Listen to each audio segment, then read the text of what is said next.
Hello and welcome, my fellow nocturnal historians.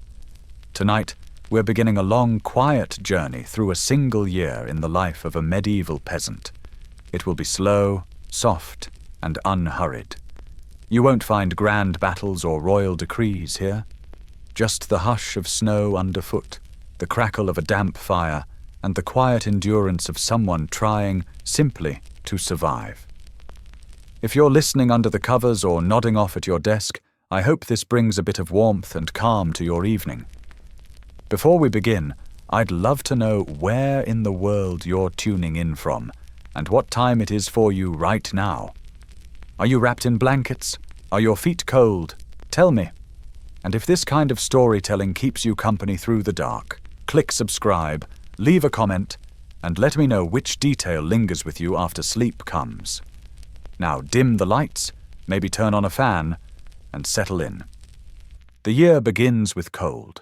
There is no celebration, no fireworks, no kisses at midnight, just frost on the inside of the shutters and the heavy smell of smoke trapped beneath a sagging thatch roof. Your blanket is scratchy. The straw beneath you shifts every time you do. The only thing warm in the house is the breath of the animals, cooped up inside with the family because the barn collapsed 3 winters ago and never got rebuilt. You wake up slowly as the cold does its quiet work on your feet. Your nose is stiff. The blanket has slipped, and your sister beside you has taken most of it, curled like a cat into your side. Beyond her is your grandmother, snoring with her mouth open. A fine rime of frost decorates the wooden beam above her forehead. You stare at it a moment. It's beautiful and horrible. You don't want to get up, but someone has to. The fire died hours ago. It didn't last the night. It never does. You whisper a curse, barely a breath, and swing your legs down into the biting dark. The floor is earth, cold and hard and cracked. You pull your shawl tight, but it's damp. Everything is damp. The air, the wood, your thoughts. Your father isn't home. He's been away since Martinmas, gone to work off a debt. You don't ask what kind. Your mother doesn't say. She just looks at the door sometimes like it betrayed her. Your job, every morning, is the fire. You fumble with the flint and the brittle tufts of dry grass kept from summer. Your fingers hurt. The first spark doesn't take. Neither does the second. On the third try, something glows. You breathe on it like it's a secret. Finally, a curl of flame. You feed it twigs, then thicker sticks, then dung. Yes, dung, dried in stacks behind the house. You'll fetch more later. For now, it burns. And the room begins to breathe again. The others stir. One of the goats bleats. You hear your mother's soft cough behind the curtain. She won't get up today. Her chest sounds like the bellows in the forge. But there is no doctor, just the little linen pouch of rosemary and garlic under her pillow. You don't want to look at her face. Not this early. Your brother shuffles to the fire. He's younger, but not by much. You don't talk. You just sit. For a while you both stare at the same flame. He throws in the crust of last night's bread. Not to eat, to burn. It was too hard to chew. You wonder what it tasted like when it was new. Breakfast is a scrap of barley cake, and something bitter your grandmother insists is good for you. It tastes like moldy wood and vinegar. You don't ask what it is. You chew, you swallow. You wait for the warmth that doesn't come. Outside, the world is pale and grey. Not white. Not yet. The snow has only come in flurries, drifting between the trees. But the wind cuts like glass, and your coat is too small. Your toes curl in your boots, trying to remember summer. The fields are sleeping. The animals are thin. The well has a film of ice you break with your elbow. The water tastes like stone. Everything tastes like stone. You haul a little wood into the house, then more dung. You check the traps. Nothing. Maybe tomorrow. Maybe something with fur. You hope it's not a rat again. The sun never really rises. It just smears itself weakly across the horizon for a few hours and then disappears. You work in that half-light, mending the fence with frozen fingers, sharpening a broken hoe with a rock, listening to your stomach argue with your spine. You try not to think about the long weeks ahead, about what you'll do when the barley runs out, or when the goat stops giving milk, or when the baby, whose name no one uses yet, starts to cough like mother. Instead, you hum. The same tune your father used to sing when he thought no one could hear. You hum and mend and carry and stir and wait for the day to end. When the light is gone and the house is only shadows, you slip outside again. The air bites harder than it did at dawn. You creep to the neighboring cottage, old Toma's place. His door is gone, replaced by a heavy cloth nailed into place. You whisper his name. He coughs from the shadows. Back again, Spark Hunter. You nod and hold up the cold pot. Just ashes. Yours burn longer. He laughs, a dry, brittle sound. Not with these lungs. Still, he lifts the corner of the cloth and lets you into the cramped, smoky room. The heat is better here. He's built his fire into a hole in the floor, lined with stones. Clever, dangerous, but clever. He scoops out some ash with a broken ladle. For your granny. He mutters. And tell your mother to stop sending you. I'll come tomorrow. I'm not dead yet. You thank him. He waves it off. Tell your brother I've got a story about frostbite and a horse's arse. He'll like that. You walk back with the ashes warm in your hands. A luxury, even if it stings. The fire catches again, stronger this time. The goat shifts in its corner. Your grandmother mutters something in her sleep. The baby cries out, just once. You settle again beside your brother. He's pulled the blanket higher. You don't try to take it back. The wind groans across the roof, and you count the gaps between the gusts. Still you wake. Still you rise. Still you build the fire. And that, perhaps, is the beginning of everything. You don't remember when the roof started leaking. Probably last spring, when the thaw came fast and loud. The reed bundles held up for a few years longer than they should have, but time has a way of pulling even the tightest knots apart.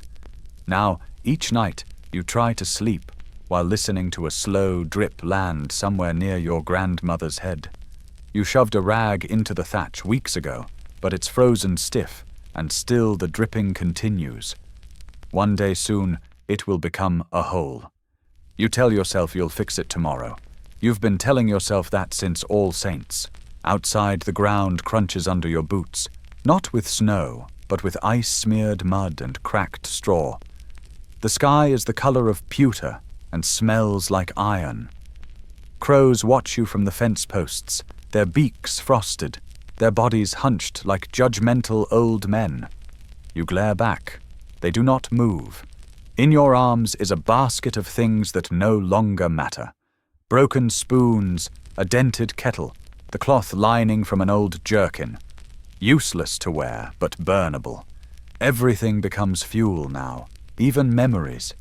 You pass the goat on your way back inside. She's still alive. You say it out loud sometimes. Still alive. As if hearing it makes it more true. She doesn't look at you. Just shifts her weight like she's tired of everything too. Inside, your grandmother has woken up. Her eyes are two glistening marbles in a face made entirely of folds. She watches you silently as you shake out your wet sleeves and drop your burden near the fire. You let the draft in, she says. You nod. There's no point in explaining. You always let the draft in. It's not a house so much as a collection of almost walls and regrets. She coughs. Then again. It sounds like wet paper tearing. I had a dream, she says. Your grandfather was cutting wood again. You say nothing. He was wearing that shirt with the red stitching, she adds.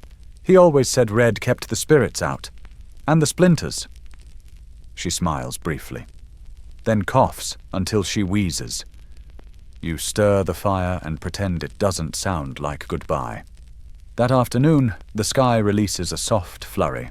More ash than snow, really. You climb onto the roof with a crude patch of woven reeds, your hands numb by the time you reach the drip. It isn't much, but you wedge the patch into place with frozen twine and spit. As you climb back down, the ladder shifts. You don't fall, but for a moment you think, maybe it wouldn't be so bad. Then you remember the baby, and the goat, and your brother's cough, and how nobody else knows how to strike the flint just right on mornings like this. The fire keeps burning, barely.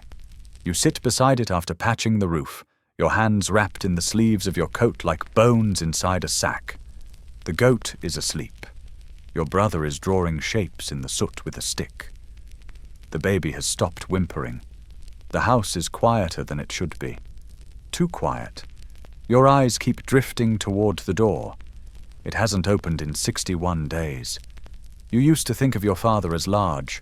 Not tall, he wasn't that, but full somehow. Full of sound or words or just presence. When he coughed, it was a bark. When he laughed, it shook the spoons. When he got angry, even the floor seemed to creak in retreat. But now when you picture him, he's thinner. In your mind, his coat doesn't fit the way it used to. His face is older. His hands twitch when they grip the hoe, as if some part of him forgot the shape of labor. You didn't used to imagine things like that. You didn't used to imagine him not coming back. Your brother asks, "Do you think he froze?" You glance at him. He doesn't look at you. Just keeps drawing a crooked fish in the soot. "No," you say. "Do you think he's dead?" You pause. "I think he's trying." Your brother nods. It's an answer you both know is incomplete. Still, you say it again. "He's trying." And the lie is soft enough to sit beside. That evening, while your grandmother naps, you sneak into the side chest. You know better, but the cold has made you bold and stupid. You lift the lid and find it, the small pouch of dried apple slices. Slices from autumn, from the harvest fair, from the day you danced with that girl whose name you never asked. You take only one. You put the rest back. It tastes like leather and honey and the memory of warmth. Your brother sees you chew it. You hand him half. And for the first time in weeks, he smiles with both eyes. The next morning, the frost has crept inside the house. Not just on the beams or the inside of the shutters, but on your boots, your clothes, your breath. You find a thin rind of ice on the water pail. Your fingers don't bend right for nearly an hour. Your mother doesn't wake, not even when you shake her gently. Her chest rises, but slowly. Shallow. You press the back of your hand to her brow. She's too cold and too hot at the same time. You say nothing. You go outside. You kick the wall, and it doesn't change anything. That's what winter teaches you. It doesn't care. Not if you scream, not if you bleed, not if you beg. It comes anyway. It stays. And then, if you're lucky, it leaves behind only frost and a few stories no one really wants to remember. The village is quieter than usual. Not silent exactly.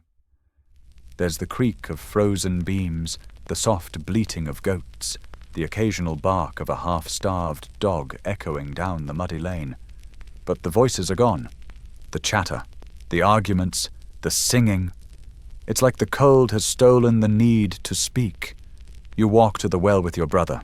He doesn't ask to come. He just appears beside you with the tin bucket and the long stick used to break the ice. You both wear the same expression. Flat, frozen, unreadable. As you turn the corner by the chapel ruin, you spot them. Two figures standing far from the well. One is the cooper's wife. The other is her eldest son. They don't wave. They don't speak. They're just watching the stones. When you approach, they step back. You lower the bucket into the well. The rope groans like an old man. There's talk, you know. Not official talk. No one would say it outright. But the word has slipped between thatched walls like wind. A child. Someone's girl, maybe 5 years old. Went to fetch water before dawn. Didn't come back. They found her just after sunrise, curled like a question mark near the lip of the stones. Hands clenched, mouth open, mouth. Frost crusted into her lashes like glitter. No one says her name. No one even confirms if it's true. But the way they look at the well now, as if it's hiding something, it's enough. Your brother doesn't ask questions. He just pulls the bucket back up, his breath hitching from the effort. When you hand him the bucket to carry home, he doesn't take it. Instead, he whispers, "Would they bury her?" You think. Then, if the ground's soft enough. You both know it isn't. On the way back, you pass Thomas the baker. He nods slowly, like it hurts. His eyes are red. Not from crying, maybe from smoke or the wind, but maybe not. His cart is empty. He hasn't baked in days. You remember when he gave you a crust for free last summer? You said thank you. He said, "Your face looks like your father's." Then he laughed and handed you another. Today he says nothing, just pulls the shawl tighter around his neck and keeps walking. You bring the water home. Your grandmother mutters a blessing as she pours it into the pot. The goat sneezes. The baby coughs. Your mother does not wake. That night, you lie in bed and try to remember the sound of spring. Not the sight. Not the smell. The sound. You think maybe it was the bees or frogs, or that slow ripple of creek water over flat stones. You try to hum the tune your father always used in planting season, but it's gone. The cold has chased it from your mouth. Your brother pulls the blanket higher. The fire cracks once, and the wind whistles a lullaby with no words. You wake in the middle of the night to a sound you can't place. The fire is no more than a red bruise in the dark, faint and pulsing. The house is quiet in that eerie way that only winter makes possible. No wind, no goat shifting, no breath from your brother beside you. Just that sound. Soft, rustling. Not mice, not wind, something else. You rise without speaking, without pulling on boots. The floor is so cold it feels sharp. You step around your brother's curled frame, around the baby's bundle, around the old goat asleep on its own size. The cloth that separates your mother's corner from the rest of the room hangs limp, heavy with damp. You lift it. Your mother lies curled, back toward you. One arm beneath her, the other crossed over her ribs like she's trying to hold herself still. You put a hand on her shoulder, stiff, chilled. She doesn't respond. Your heart tightens into something you don't have words for. Then barely, the blanket rises. She's breathing. Shallow. Faint, but breathing. You release the breath you didn't realize you were holding. You don't call anyone. You don't cry. You lower the curtain, kneel by the fire, and begin to feed it. The world has no pity for houses like this, the kind of house that leaks from the roof and groans in the walls, the kind of house that keeps your family one cough away from grief. But you feed the fire anyway, even if it smokes, even if it burns low, even if it refuses to make the room truly warm. You think of your father, somewhere out there, sleeping on the floor of a cold storage barn, paying off a debt that's not really his. Or maybe it is, and no one tells you what kind. Maybe he's frozen, maybe he's warm, maybe he dreams of you. Maybe he forgets your name when the wind is too sharp. All you know is that each day he doesn't return, the fire gets harder to light. You feel it in your fingers, in your breath, in your thoughts. You sit beside it now, watching the last flame curl over the edge of a blackened twig. Your grandmother turns in her sleep. Maybe she dreams of her wedding day. Maybe she dreams of her last warm bath 20 years ago. Your brother murmurs something. You don't listen. You stare at the fire, the only thing in the room allowed to move. And you realize No one ever taught you how to survive the winter. They just handed it to you like a lump of stone and said, "Make do." And you rise before the light. You steal heat from ash. You break bread in silence. You know who needs warmth the most. And maybe that's what the beginning of the year truly is. Not a bell, not a feast, not a wish. Just a cold hand in a pile of ash, reaching again for flame. The fire has become your religion. You no longer worship saints or relics or stories told by passing monks. You worship the soft crackle of damp wood catching, the moment of breathless waiting when the first spark hesitates, then spreads like hope. You kneel before the hearth as others kneel before the altar. The smoke marks your skin like ash on Ash Wednesday. The pain in your fingertips is proof of faith. Every morning begins with the same prayer. Find warmth or die slowly. And slowly is worse. Everyone knows that. Slowly means you keep breathing even when your body begs to stop. Slowly means you hear every cough, feel every draft, watch your mother's eyes glaze over just a little more each day. So you wake before the goat, before the sky, before the baby begins to whimper. You kneel, you coax, you strike the flint like a sinner at confession, hoping for forgiveness. And when the fire comes, when it truly comes, you don't smile. You just breathe. There's a pile behind the house that used to be called fuel. Now it's more like a graveyard of possibilities. Frozen dung, straw too damp, a splintered chair leg your grandmother swore she'd burn only after she died. You took it yesterday. She didn't protest. She just looked at the wall like it had wronged her. The dung burns. Not well, but it burns. The smoke is thick and clings to your clothes, your hair, your breath. You smell like a stable. You smell like survival. Some in the village have begun using peat, carved from the marsh where the river used to run. It smells worse than dung, if that's possible, but it holds heat longer.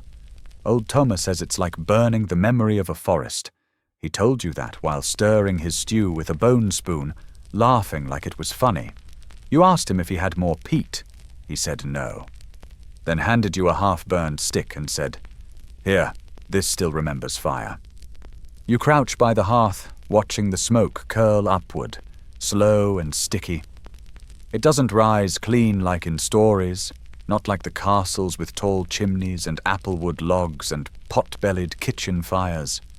No, this smoke crawls. It oozes. It clings to the rafters and waits for your lungs to open. It makes the baby wheeze and your brother blink until tears streak his soot-smudged face. But it is better than cold. Almost anything is. You keep the fire small during the day. Too big, and it eats through the woodpile before sundown. Too small, and the goat shivers. Your mother, still lying quiet beneath the rag-stitched blanket, hasn't opened her eyes since yesterday. You keep the fire just large enough that her breath fogs faintly against the air. That's how you measure now. Not by temperature, by breath. When the sun, or whatever passes for it, begins to smear the sky with dull color, you step outside.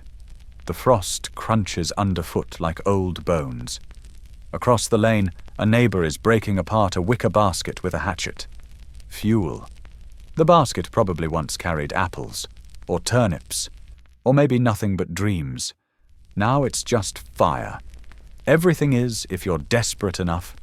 You gather straw, not the kind from the barn, that's long gone, but from the cold compost pile behind the old privy, where damp mold curls around forgotten husks. It stinks, but it burns when dried. You pull it apart with gloved hands, fingers stiff and dull, like they've forgotten how to bend. By the time you return inside, your brother is poking the fire with a spoon. Not a stick. A spoon. Iron. Bent. Don't use that. You mutter. He shrugs. It's metal. Sparks better. You don't argue. He's right, and you'd do the same. Later, you'll need it for soup. But that's later. Right now, all that matters is heat. You used to think of fire as a luxury. Now it's a task, a constant consuming task that fills the spaces where childhood once lived. You don't think about games anymore, or songs, or dreams. You think about burn time. You think about airflow. You think about which parts of a dead tree rot fastest and which ones still hold a dry heart protected inside. You've learned things you never wanted to learn. That animal hair burns badly, but hoof shavings do better. That bird nests, if you can find them, go up like summer lightning. That leather, soaked in grease and wrapped around straw, makes a candle if you're desperate. But the smell can make you gag. You burned your only pair of mittens last week. By accident. You were reaching too close to the flame, trying to light a bundle of reed and lint, and the fur caught. For 3 seconds, you had more light than you'd seen in weeks. Then pain. Then nothing. You didn't cry. You just watched the black curl of what used to be yours and nodded. It's been 3 days since your mother last drank more than a spoonful. She turns away from the broth like it's poison. You press the cup to her lips, and she swallows out of pity for you, not hunger. Your grandmother says to put a hot stone under her feet. Draw the fever down. She mutters, eyes cloudy. You do it, but the stone cools too fast, and all that's left is a damp circle on the mat. You sleep closer to the hearth now. So close your hair smells like soot even before the smoke reaches you. Your brother curls on the other side. At night, you don't talk anymore. You just stare at the fire, listening for the hiss that means it's dying, ready to leap up and feed it again. There's a rhythm now. Smoke, breath, feed, stir. It's not comfort. But it's something. The house smells like smoke and old sweat and goat. The kind of smell that becomes your skin, your breath, the way people know you're coming before they see you. You stopped noticing it until a trader passed through 2 villages over and turned his head when you approached. Not out of cruelty, just instinct. His cloak was lined with something that caught the light. His boots had soles. You remember staring at them longer than his face. He didn't come inside. No one does anymore. Even those who still have things to trade don't want to lose what little warmth they have crossing cold fields to share with neighbors who might be contagious or cursed or both. So you burn what you have. You break the legs off stools. You pull up floorboards, careful not to make the whole thing collapse. You find a broken rake behind the shed and strip it like a squirrel chews a bone. Your brother jokes, weakly, that the only thing left to burn is hope. Then he goes quiet. Because maybe it isn't a joke. You try not to think about it. Instead, you listen to the stories old Toma tells when you bring him dried grass for kindling. Today it's about a fire that burned a whole village down 2 winters ago, started from a tipped candle in a stable. By the time they put it out, 12 homes were gone, 3 goats had roasted alive, and 1 woman had jumped in the river with her baby tied to her chest. She lived, he says, squinting toward the smoke. The baby didn't. He stirs the ashes in his hearth and adds, "Too much heat's just as dangerous as too little." You nod, even though your fire has never burned hot enough to hurt anyone.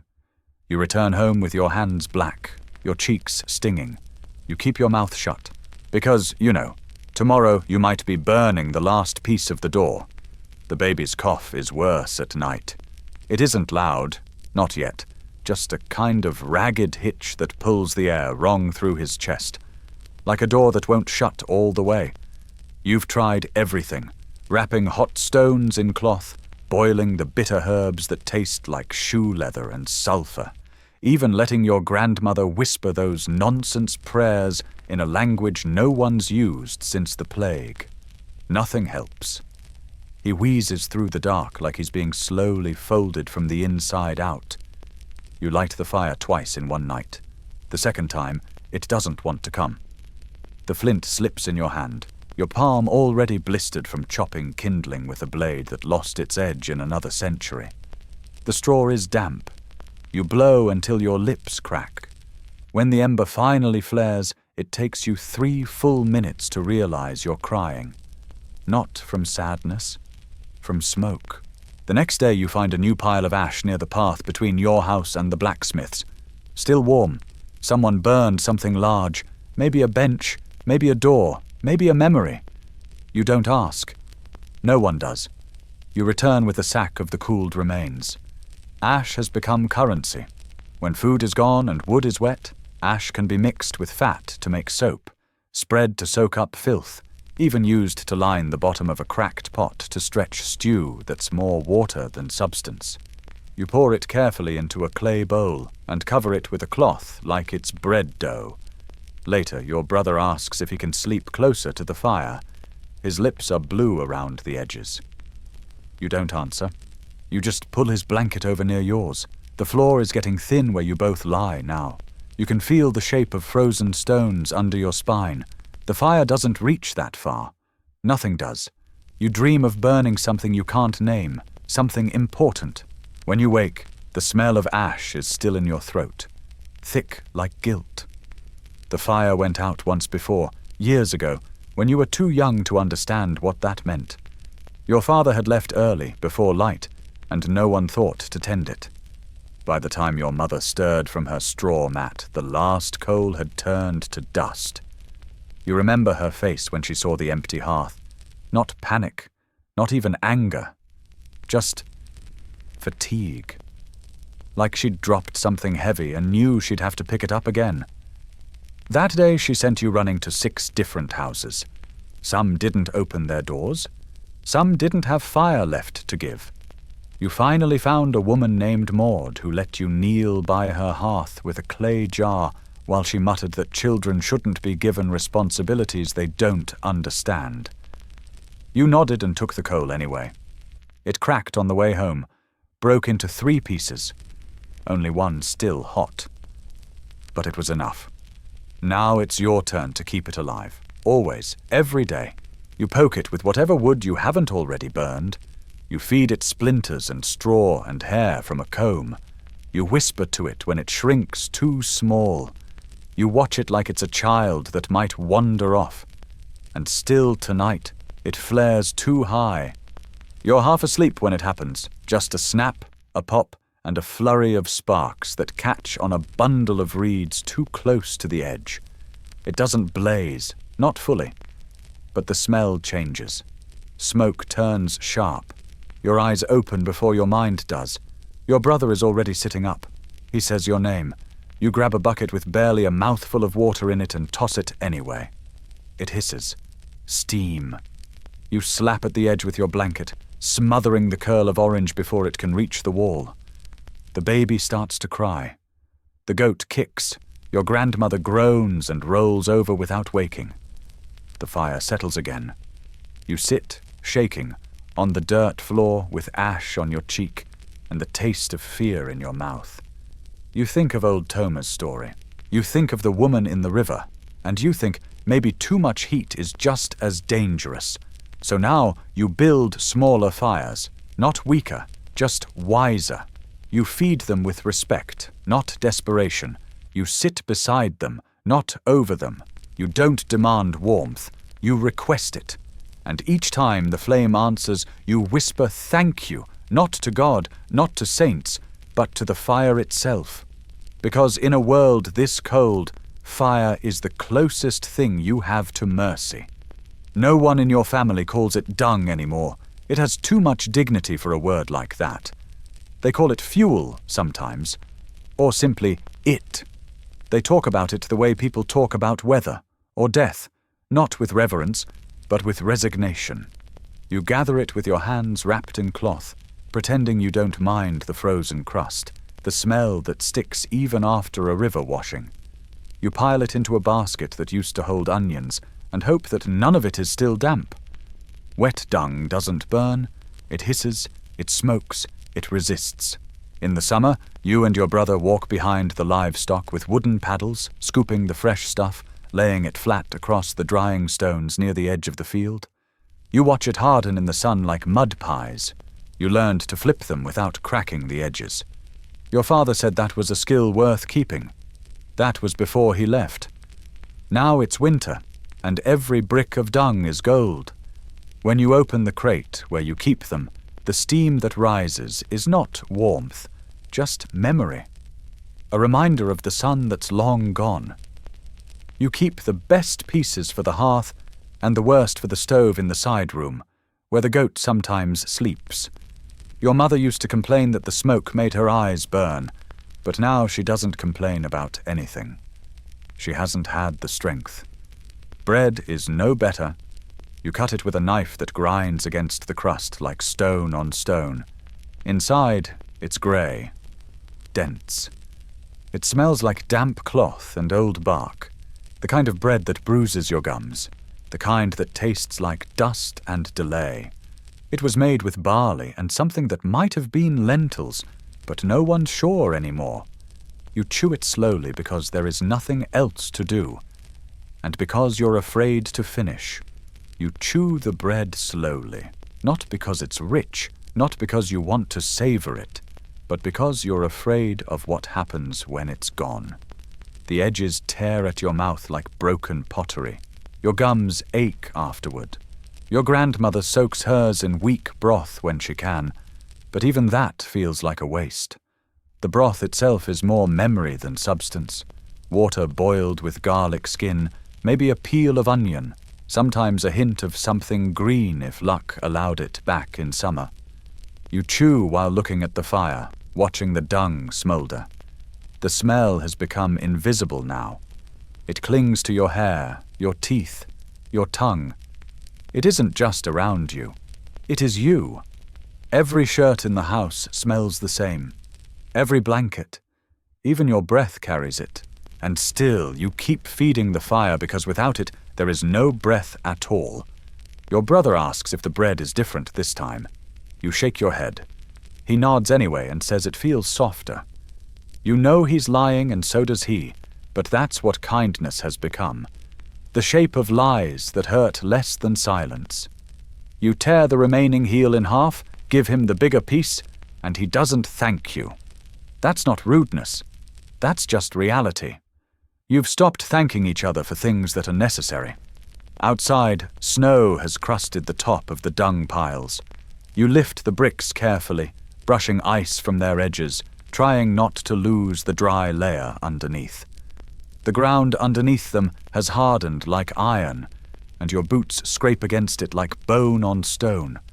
You count how many bricks are left without moving your lips. 14, 15, 16. Not enough. Never enough. You bring them inside one by one, not to save your strength, but to stretch the task. A longer task means less time thinking about the next one. You catch your reflection in the soot-darkened kettle as you pass, cheeks sunken, eyes rimmed with ash. You wonder when you last looked like a child. You wonder if you still do. Your hands are cracked from cold and from scrubbing. You wash them more than necessary, not because you believe it keeps you clean, but because the act itself makes you feel like you're still in control of something. The water from the well is icy, biting into your knuckles like tiny teeth, and when you bring them to your mouth to warm them, all you taste is smoke and iron. You used to dream about honey, about butter melting into bread, about soft things. Now you dream about warmth, not even fire, just warmth, the memory of it, the shape it used to make in your limbs when you lay near someone who loved you. That's harder to find than bread now. The goat hasn't eaten properly in 2 days. She noses the same pile of straw, then backs away, chewing the air like it's flavor enough.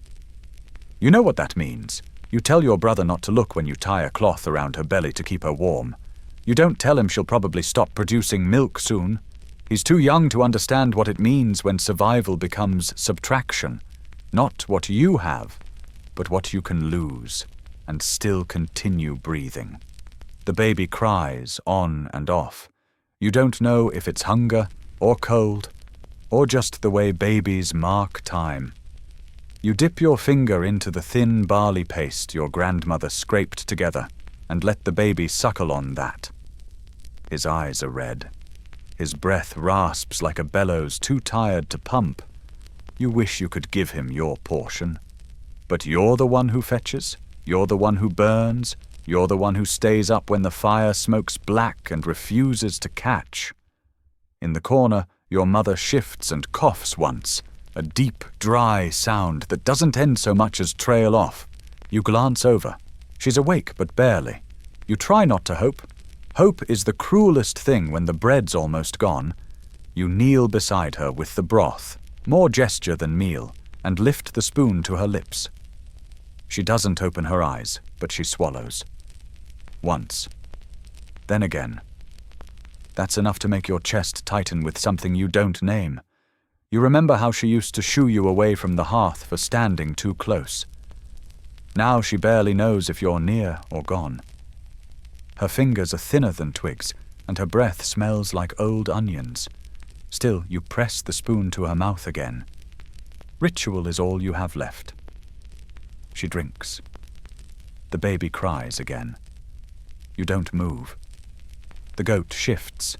The wind outside rises and brushes the house with long, invisible hands. The roof creaks. There's a brick of dung in your hand before you realize you picked it up. You feed the fire like you're tucking in a child.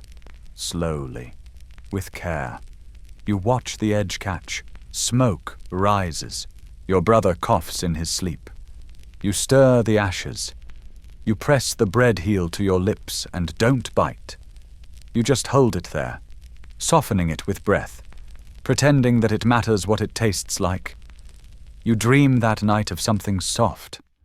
Not food, not blankets, just the feeling of your mother combing your hair when you were small, before she sent you off with the pail to fetch water.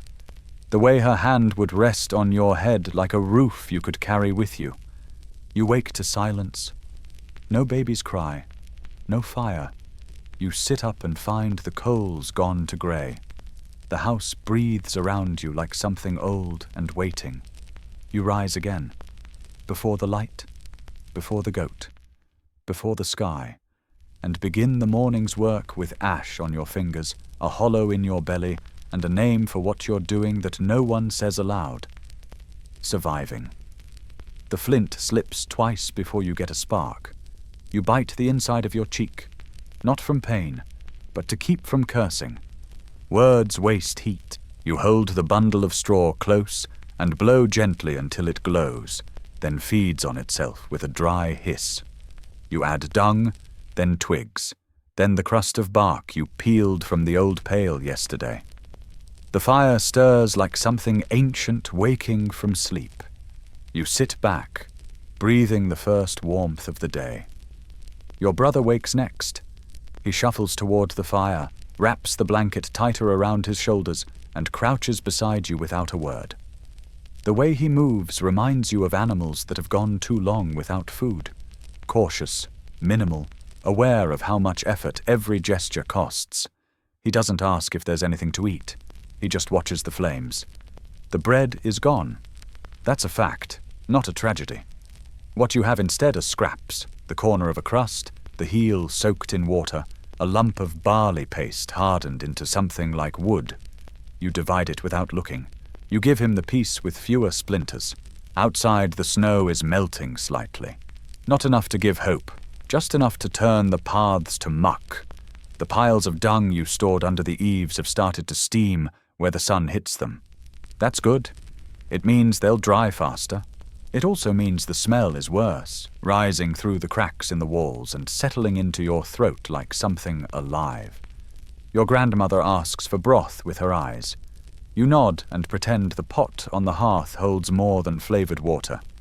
You heat it slowly, waiting for the bubbles to form so you can say honestly it boiled. You pour her a cup.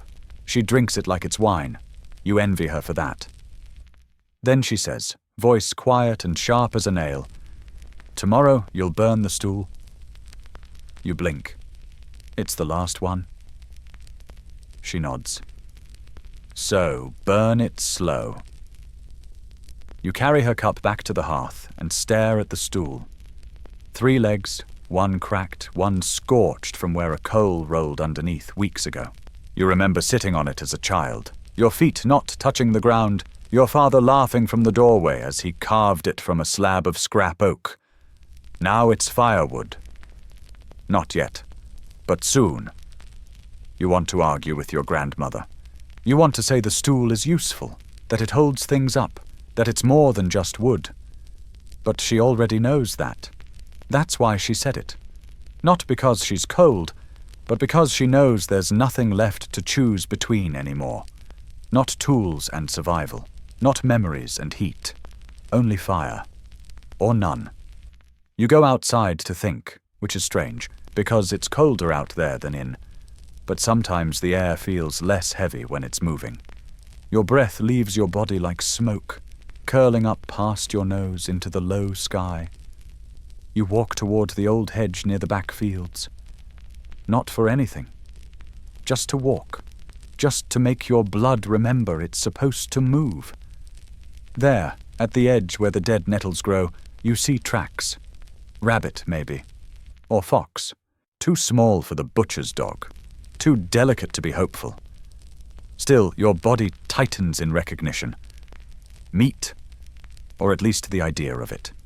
You crouch and trace the print with your finger. Still fresh. Still sharp. You don't have a snare. Your brother's last one broke when a crow got tangled in it. But you have cord. You have time. You have hunger. You gather sticks. Set the snare. Mark the spot with a broken twig. Then you go back home, where your brother has already pulled the stool closer to the fire. He doesn't ask.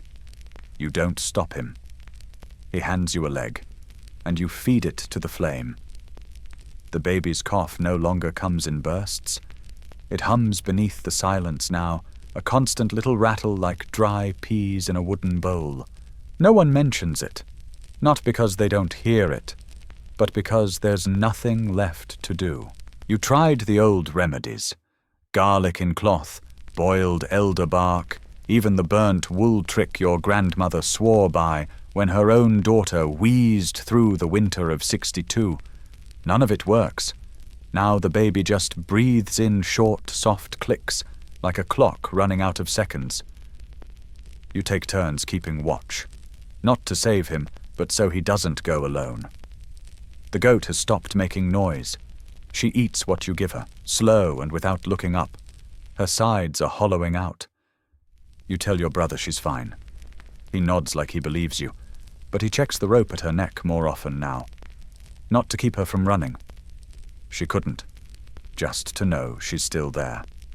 You spend more time outside, even in the wind. Something about the sting keeps you moving. Inside there's no warmth, just smoke and the sound of breathing that could stop at any moment. The wind, at least, feels honest. It doesn't pretend to comfort. It just strips. Your skin cracks. Your nose bleeds. The wind cuts across your throat until you pull your scarf up, and then it just claws at your eyes instead. One house in the village has already gone quiet. You passed it 2 days ago. The shutters closed. No tracks in or out. A chimney that hadn't smoked since Epiphany. You didn't ask. No one asks anymore. You only remember the boy who lived there. Small, wide-eyed, always chewing a root like it was candy. You try not to picture him coughing in the dark. You try not to picture the sound stopping. The fever hasn't touched you yet, but it's brushing everyone else like a cold hand sliding across their skin while they sleep. Your mother doesn't speak anymore. Her eyes follow the ceiling now, as though she's waiting for something to come through it. Your grandmother keeps whispering to herself in the early morning, words that sound like prayer but carry no weight. Your brother is still up and moving, but slower. He doesn't fight you for food anymore. He just takes what you give him, chews without tasting, and sits by the fire without asking questions. You check his forehead at night. Sometimes it feels too warm. Other times it feels too still. There's a weight in the air now, something thicker than smoke, something sour like wet wood left too long in shadow. You think about the boy in the quiet house again.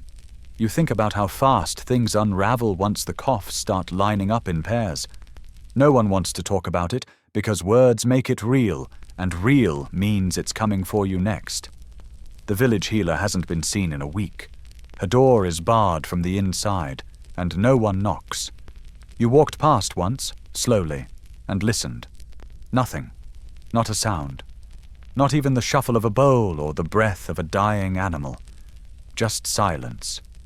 You told yourself she left for the Abbey, but everyone knows that road is snowed over. You wonder if she died trying to boil water. You wonder if you'll do the same. You don't remember when the smell changed. One morning it was just there. Thicker, bitterer, buried under the smoke, but unmistakable. It isn't rot, not yet, not. Just the scent of too many bodies breathing the same frozen air for too long, of wool damp with sweat, of bedding that hasn't been washed since the river froze. You light herbs when you can, the dried ends of last summer's mint, curled fennel stalks from the edge of the pasture. It helps for a moment, makes the house smell like someone cared once, but it fades quickly, and the weight settles back into your clothes and your lungs. Your mother hasn't sat up in days. You try lifting her once just to change the straw beneath her, and her body bends the wrong way, soft where it should be solid. Her breath rattles and sticks, and when she speaks, it's not with words but with air. She looks past you now, not at you, past. You tell her what day it is. You hum the planting song your father used to sing in spring. You hold her hand, though her fingers stay limp in yours. Your brother watches from the fire, chewing on a sliver of bark. No one says anything about it. It's not food, but it passes the time. Outside, a man drags a bundle past your door. You don't open it. You don't ask what it is. The sound of something soft bumping against stone is enough. When it stops, the silence feels worse than the wind. You sit back down by the hearth and break apart a dried root, drop it into the pot even though it tastes like old shoes. Your grandmother asks if it's stew. You say yes. The baby doesn't cry anymore, not like before. Now it's a kind of whispering groan, low in the throat, barely there. You've seen enough winters to know that quiet isn't peace. Quiet is danger. Crying means there's strength left to protest. This is something else. You hold him close to the fire, press your cheek to his forehead, and it feels wrong. Not hot, not cold, just hollow. Like his body forgot what temperature means. You don't tell your brother. He's busy trying to cut the last of the loaf into pieces small enough to trick the stomach. It's mostly crust, hard enough to spark against the knife. You tell him to soak it. He says the water tastes like iron. You both eat anyway. Your grandmother says she saw someone walking through the trees last night. A man in a cloak, she says. Or maybe a priest. But his feet didn't make tracks in the snow. She says this while peeling a blister on her heel with a stick. You don't know if it's fever talking or something older. Either way, you nod. Let her speak. You dream that night of a door opening, warm air spilling into your chest, and someone calling your name like they mean it. You wake to coughing. Not the baby, your brother, deep and hoarse. You sit up and he's already looking at you. He doesn't say anything, just points to the pot. You nod. The root has boiled down to something vaguely edible. You serve it into 2 bowls. His hands shake when he lifts the spoon. Your mother doesn't move. You check her face. Her mouth is open, her breath is thin. You say nothing. You stop counting the days. There's no use in tracking time when the sky never changes, when morning looks like dusk and dusk bleeds into night without warning. You measure your life now in coughs, in spoonfuls, in the number of times you feed the fire before the light fades. The baby doesn't stir. Your mother hasn't opened her eyes in 3 mornings. Your brother keeps the pot boiling, sometimes with nothing inside it but water and hope. It steams just the same. The neighbors no longer pass. You used to hear footsteps, quiet voices through the snow. Now the world outside feels abandoned. The trees stand motionless, like they're waiting for someone else to fall first. Even the crows have gone quiet. You don't know where they go when the dead stop being worth the effort.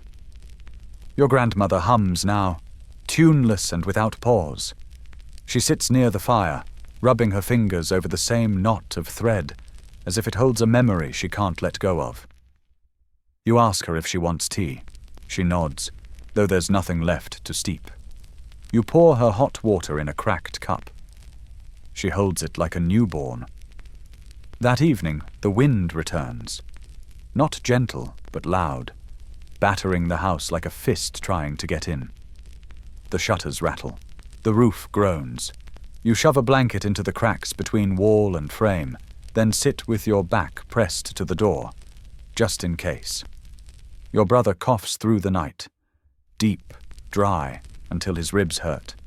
You give him your portion of water. He tries to give it back. You don't let him. You check your mother once more. Her chest still rises barely. You whisper her name, not because you think she'll answer, but because it might be the last time you say it out loud. The final morning of the chapter breaks not with light, but with sound, a wet, muffled gurgle from the corner where your mother lies. You're up before it finishes. At first, you think it was a dream. Then you hear your grandmother's breath hitch, just once, then go still again. The baby makes no noise. Your brother doesn't move. It's as if the house has been holding its breath, and something inside it just let go. You kneel beside her, already knowing. Her skin is pale, not like snow, but like flour left too long in a damp sack. Her lips are parted. Her eyes don't open. Her chest doesn't rise. You touch her wrist, though you don't know what you're looking for. There's no warmth, no resistance, just the shape of a person who's no longer there. You don't cry. There isn't room for that. Not now. Not in this cold. Instead, you pull the blanket up to her chin, not to keep her warm, but to keep the air still. You close her eyes the way you were taught. 2 fingers, gentle and slow. She doesn't resist. That's how you know. You sit by the fire and wait for the others to wake. Your grandmother will understand without being told. Your brother, maybe not. You'll tell him when the sun comes, if it does. For now, you just keep the fire alive. Fire. You feed it with the rest of the kindling. You don't care if it's wasteful, not today. You heat water and rinse the last of the cloths. You sweep the floor without thinking. You listen to the wind whistle through the roof and wonder how long it will take before the smell changes. Then you put on your coat, step outside, and begin digging. The ground is stone, but your hands don't stop, because even in death, the body must be honored. And someone has to start. You don't know her well. Agnes lives in the crooked house near the edge of the woods, where the frost settles earliest and leaves latest. People say she's been a widow since she was 15. Others say she was never married, just born tired and stayed that way. You've only spoken to her twice. Once when your goat wandered into her yard, and once when she handed you a cabbage without explaining why. Both times she looked at you like she was seeing someone else. You hear about her before you see her. The miller's wife mentions, offhandedly, that Agnes hasn't been seen in 3 days, that she didn't come for her share of salt, that her chimney hasn't smoked. You nod and say nothing, but the image of her lingers, hunched and hollow-eyed, too proud to beg, too stubborn to die loudly. You tell your brother you're going for firewood. He nods without asking questions. The bundle of cloth under your arm isn't wood, and the path you take isn't toward the forest. You walk through snow packed flat by silence, past the chapel ruins and the dead well, until the trees begin to lean in and the road turns to mud. Her house stands like a forgotten tooth, sharp and rotting. You knock. Nothing. You knock again. Still nothing. You open the door. The cold inside is worse than the cold outside, a stillness that has weight. Agnes is curled near the hearth, wrapped in a blanket that looks more like paper than cloth. Her eyes are open, but slow. Her lips are cracked. You kneel beside her and offer the bundle. She stares at it, then at you, then back again. It's your mother's cloak. The good one. The one lined in rabbit fur. The one she wore the winter your father came home alive. You place it over Agnes's shoulders. She doesn't say thank you. She just begins to cry, without sound. You stay longer than you mean to. The room smells of mildew and dust, but beneath that, something fainter, something sour and old, like boiled onions left in a closed pot. Agnes doesn't move much, just holds the cloak in her hands, not around her shoulders yet, as if she needs to make sure it's real before letting it touch her. Her fingers tremble slightly, but not from cold, from something quieter. You place a few of the sticks you brought into her hearth. There's no coal left, just ash and a cracked stone where the fire used to be. You strike your flint slowly, steadily, breathing through the numbness in your hands. When the flame finally catches, she blinks like she hasn't seen light in days. Maybe she hasn't. She doesn't speak, but she watches. You pour water into a pot that looks older than both of you. It hisses when it meets the heat. You tear the last heel of bread from your pouch and soak it in the water. When it softens, you offer it to her in your own spoon. She hesitates. Then she eats.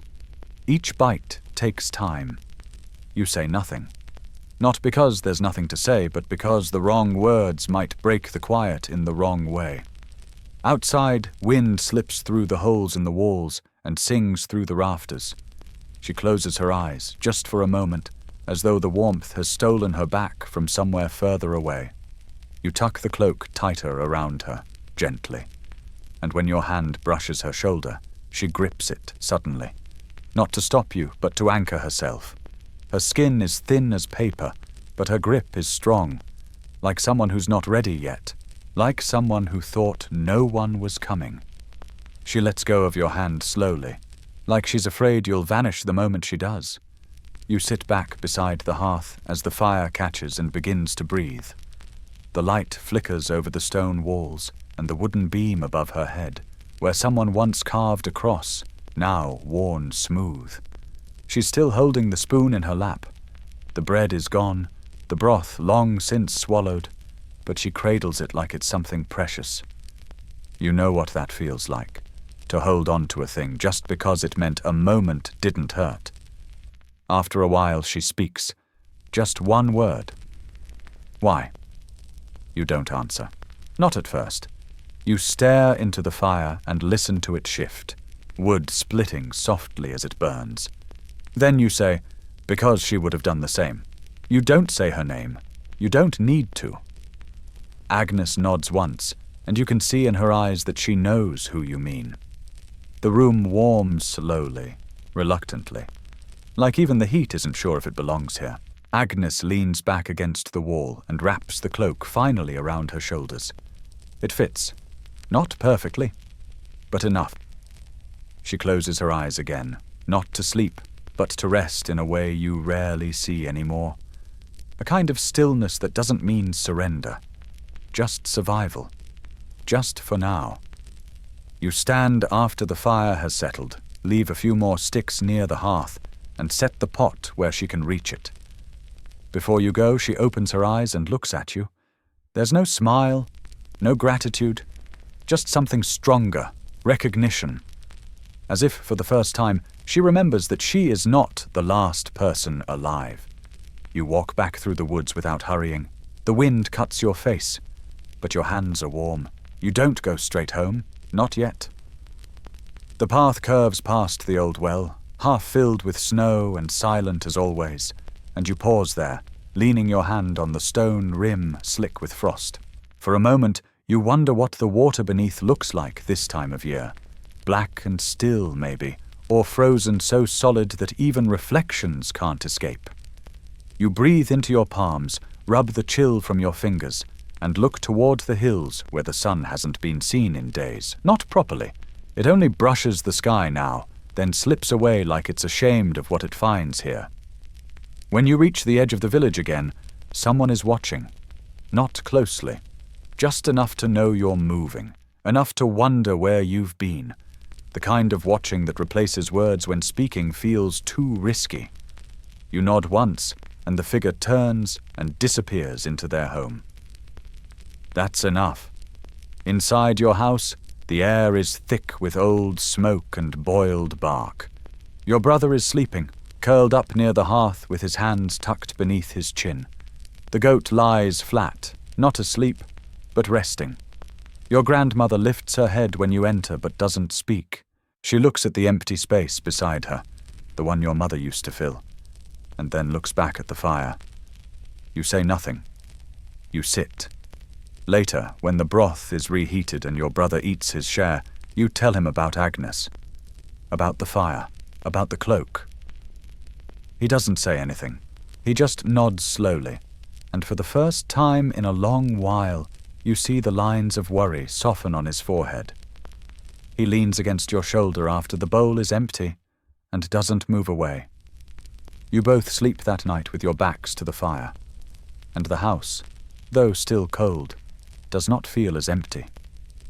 In the morning, the frost on the inside of the shutters looks like lace, delicate, branching patterns across the wood, beautiful in a way that feels cruel. You run your fingers along one edge, smearing it just to prove it's real. Your brother is still asleep, mouth opened slightly, cheeks pale. Your grandmother has wrapped herself in the old curtain again, snoring softly. The goat coughs once. It sounds like something tearing. You step outside before anyone else wakes. The cold bites your skin immediately, sharp and punishing, but you welcome it. It clears the smoke from your head. The sky is low and colorless. The trees stand stiff and still, their branches like fingers reaching for nothing. You pass the butcher's house, see the thin line of smoke from his chimney, smell meat you'll never taste. You don't linger. Agnes's door is still closed when you arrive. You knock once, softly. Then again. No answer. You push it open. The fire is low, but still alive. The pot beside it is empty. Agnes is sitting up, wrapped in the cloak, her eyes half-lidded, hands trembling slightly as she sips from a cup you didn't leave her. She looks older today, or maybe just clearer. She sees you and nods, like you've arrived late to something you were always meant to witness. I wore this when I was 16, she says. Not this cloak, but something like it. You sit across from her on the floor. She doesn't offer you anything. There's nothing to offer. You don't need it. It was colder then, she continues. But I didn't know it. I was in love with a boy who smelled like fresh hay and foolishness. He died before planting season. She smiles at the memory, not sadly, just gently, as if recalling warmth is its own kind of nourishment. You keep showing up, she says, not as a question. You shrug. You keep being here. She nods. So do you. You don't stay long, just long enough to check the fire, to make sure she's eaten, to look her in the eyes and see the ember still burning there. When you stand to go, she doesn't reach out, doesn't ask when you'll return. She just nods again, like this has become routine, the silent exchange of presents, the ritual of not dying alone. Outside, the air is sharper than before. A wind has picked up, steady and mean, and it pushes against your chest as if trying to convince you to turn back. You don't. You walk through it. The road home is the same, but it feels changed. The frost doesn't bite as deep. The snow underfoot gives just slightly, softened by some unseen warmth in the earth below. You pass the quiet house again, the one with no smoke. You pause, just for a second, then keep walking. Your brother is tending the fire when you return, poking it with a stick too short to be safe. He grins when he sees you, and you notice that the whites of his eyes aren't so dull anymore. The colors come back to his face, just a little. He's humming something, a broken tune with no words. You don't recognize it.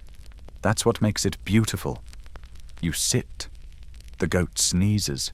Your grandmother snores. You reach for the bowl of hot water and dip a cloth to wipe your hands. The steam curls up between your fingers like a blessing. You don't speak of Agnes. You don't need to. But that night, When you drape the last threadbare blanket over your brother's shoulders, he whispers, "I'm glad she's warm." You nod, then lie back against the earth floor and stare at the ceiling beams that hold up the sky. They haven't cracked. Not yet. And you are still here. Rule. No one remembers how it started, only that it always arrives when it's most needed. Deep in the marrow of winter, when hunger has settled like smoke into the walls and laughter feels like something from another life. You wake that morning with the sound of shouting in the distance, not angry shouting, not this time. Someone is singing. Badly, loudly. You sit up, startled, unsure whether it's dream or madness. Then your brother stumbles in, cheeks flushed with cold and glee, grinning wide and breathless.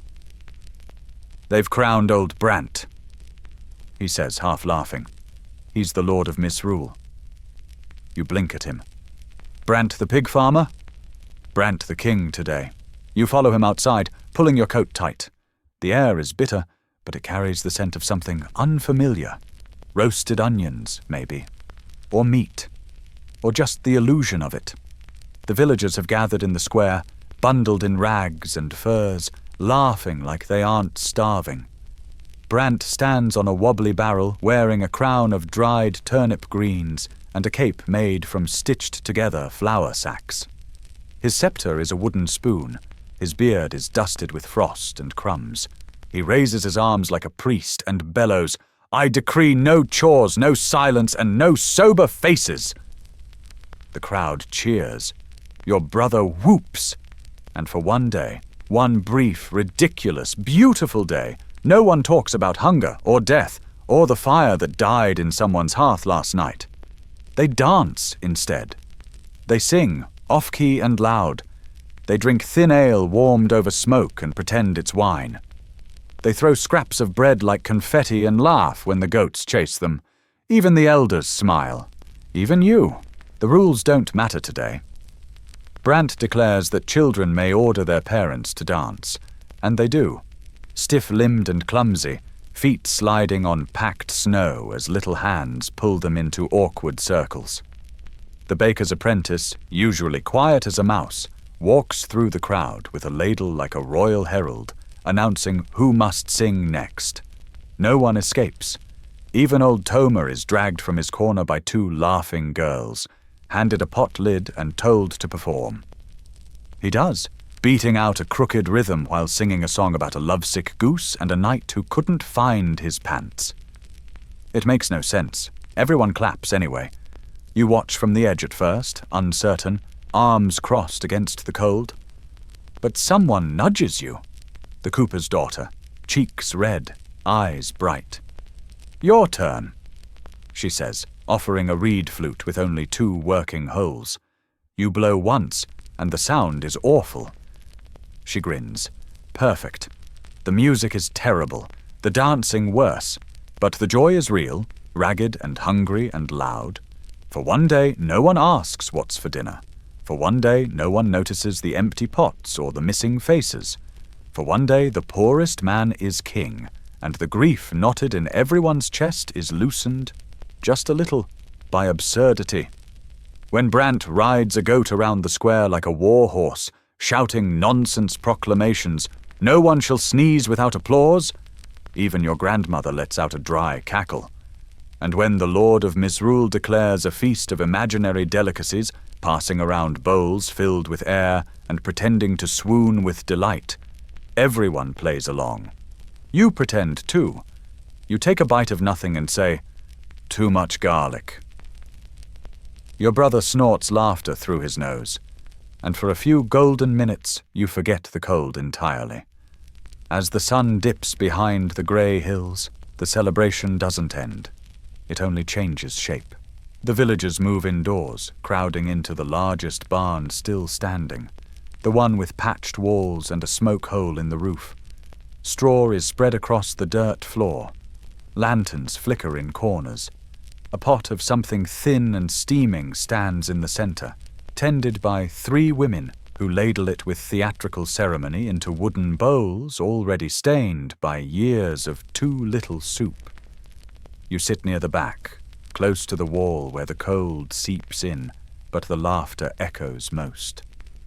Your brother sits cross-legged beside you, chewing the rim of his bowl and grinning like he's forgotten how much his ribs show through his shirt. Someone hands you a piece of bread. Real bread. Not barley paste or turnip peel mashed into shape, but flour bread, soft at the center and only slightly stale. You don't ask where it came from. You tear it in half and hand the bigger piece to your brother.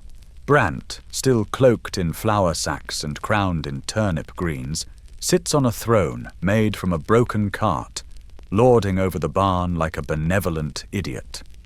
He declares that the village dog has been promoted to Royal Steward of Bones, and when the mutt licks his own rear in front of everyone, Brant proclaims it a gesture of courtly defiance. The barn erupts in laughter.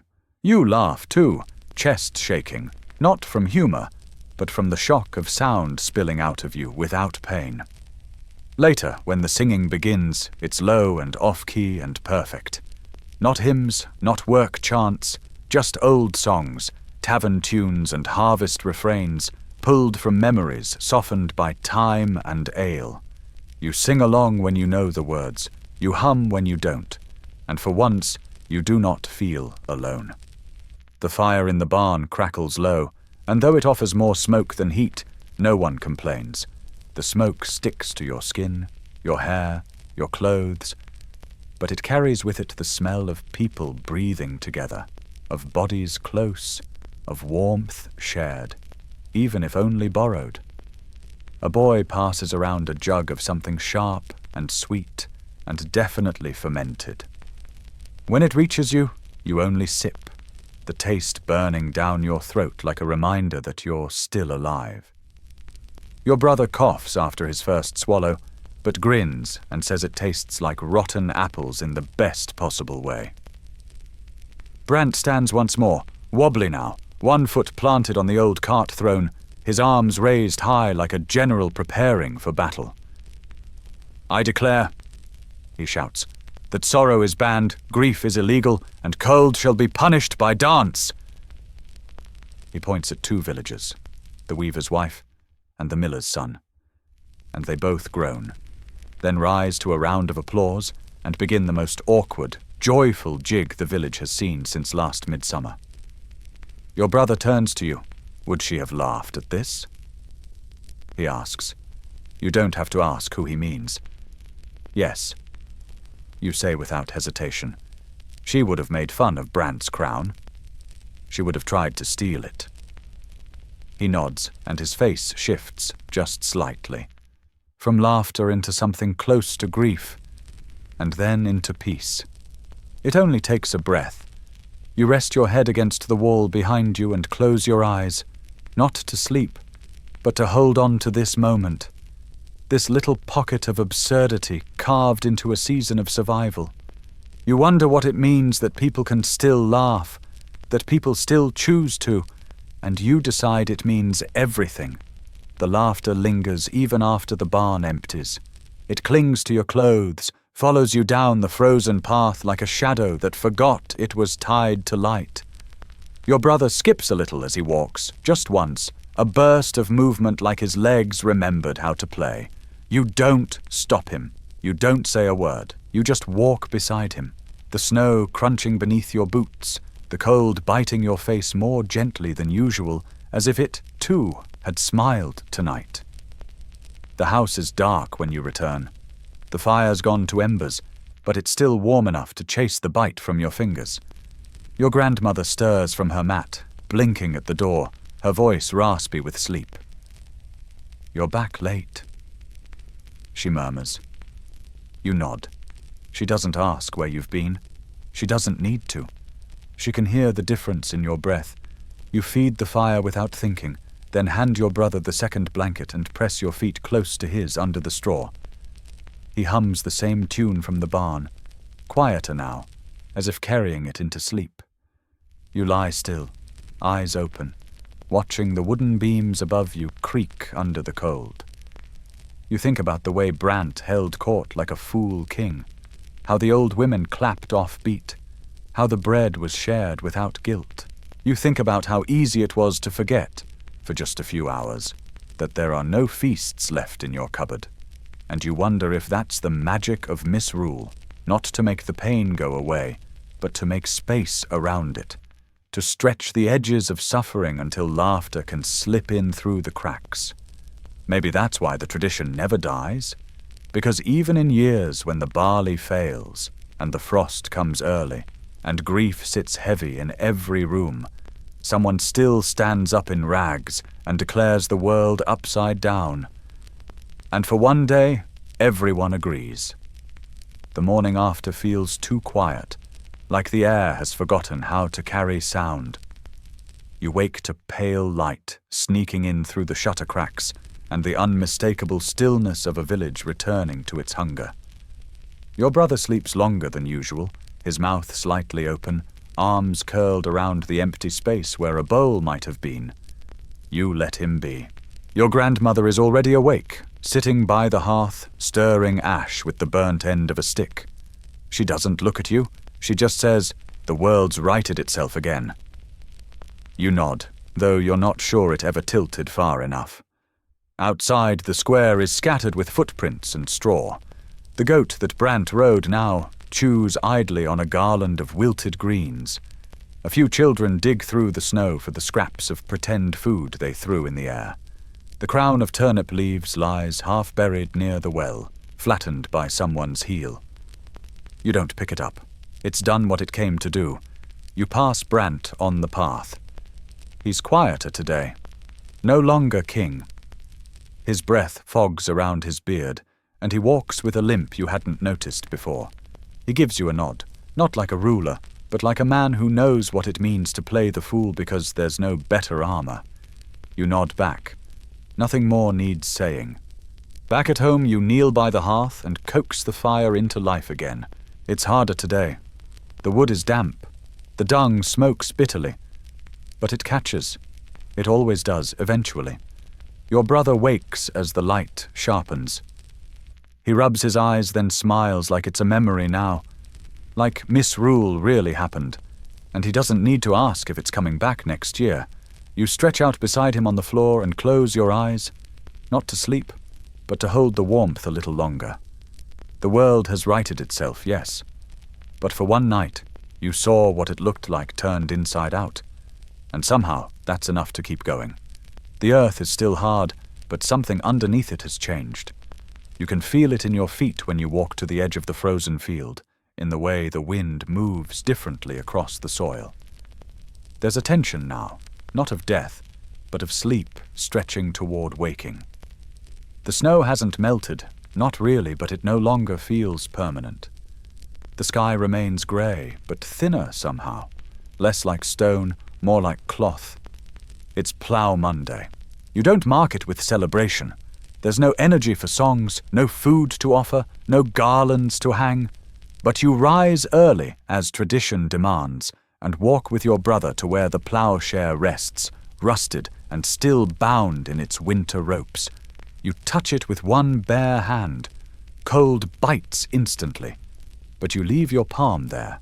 Part of you expects the metal to stir, to remember what it once was. It doesn't. Your brother begins untying the knots. They've frozen into themselves and need to be loosened with breath and patience. Neither of you speaks.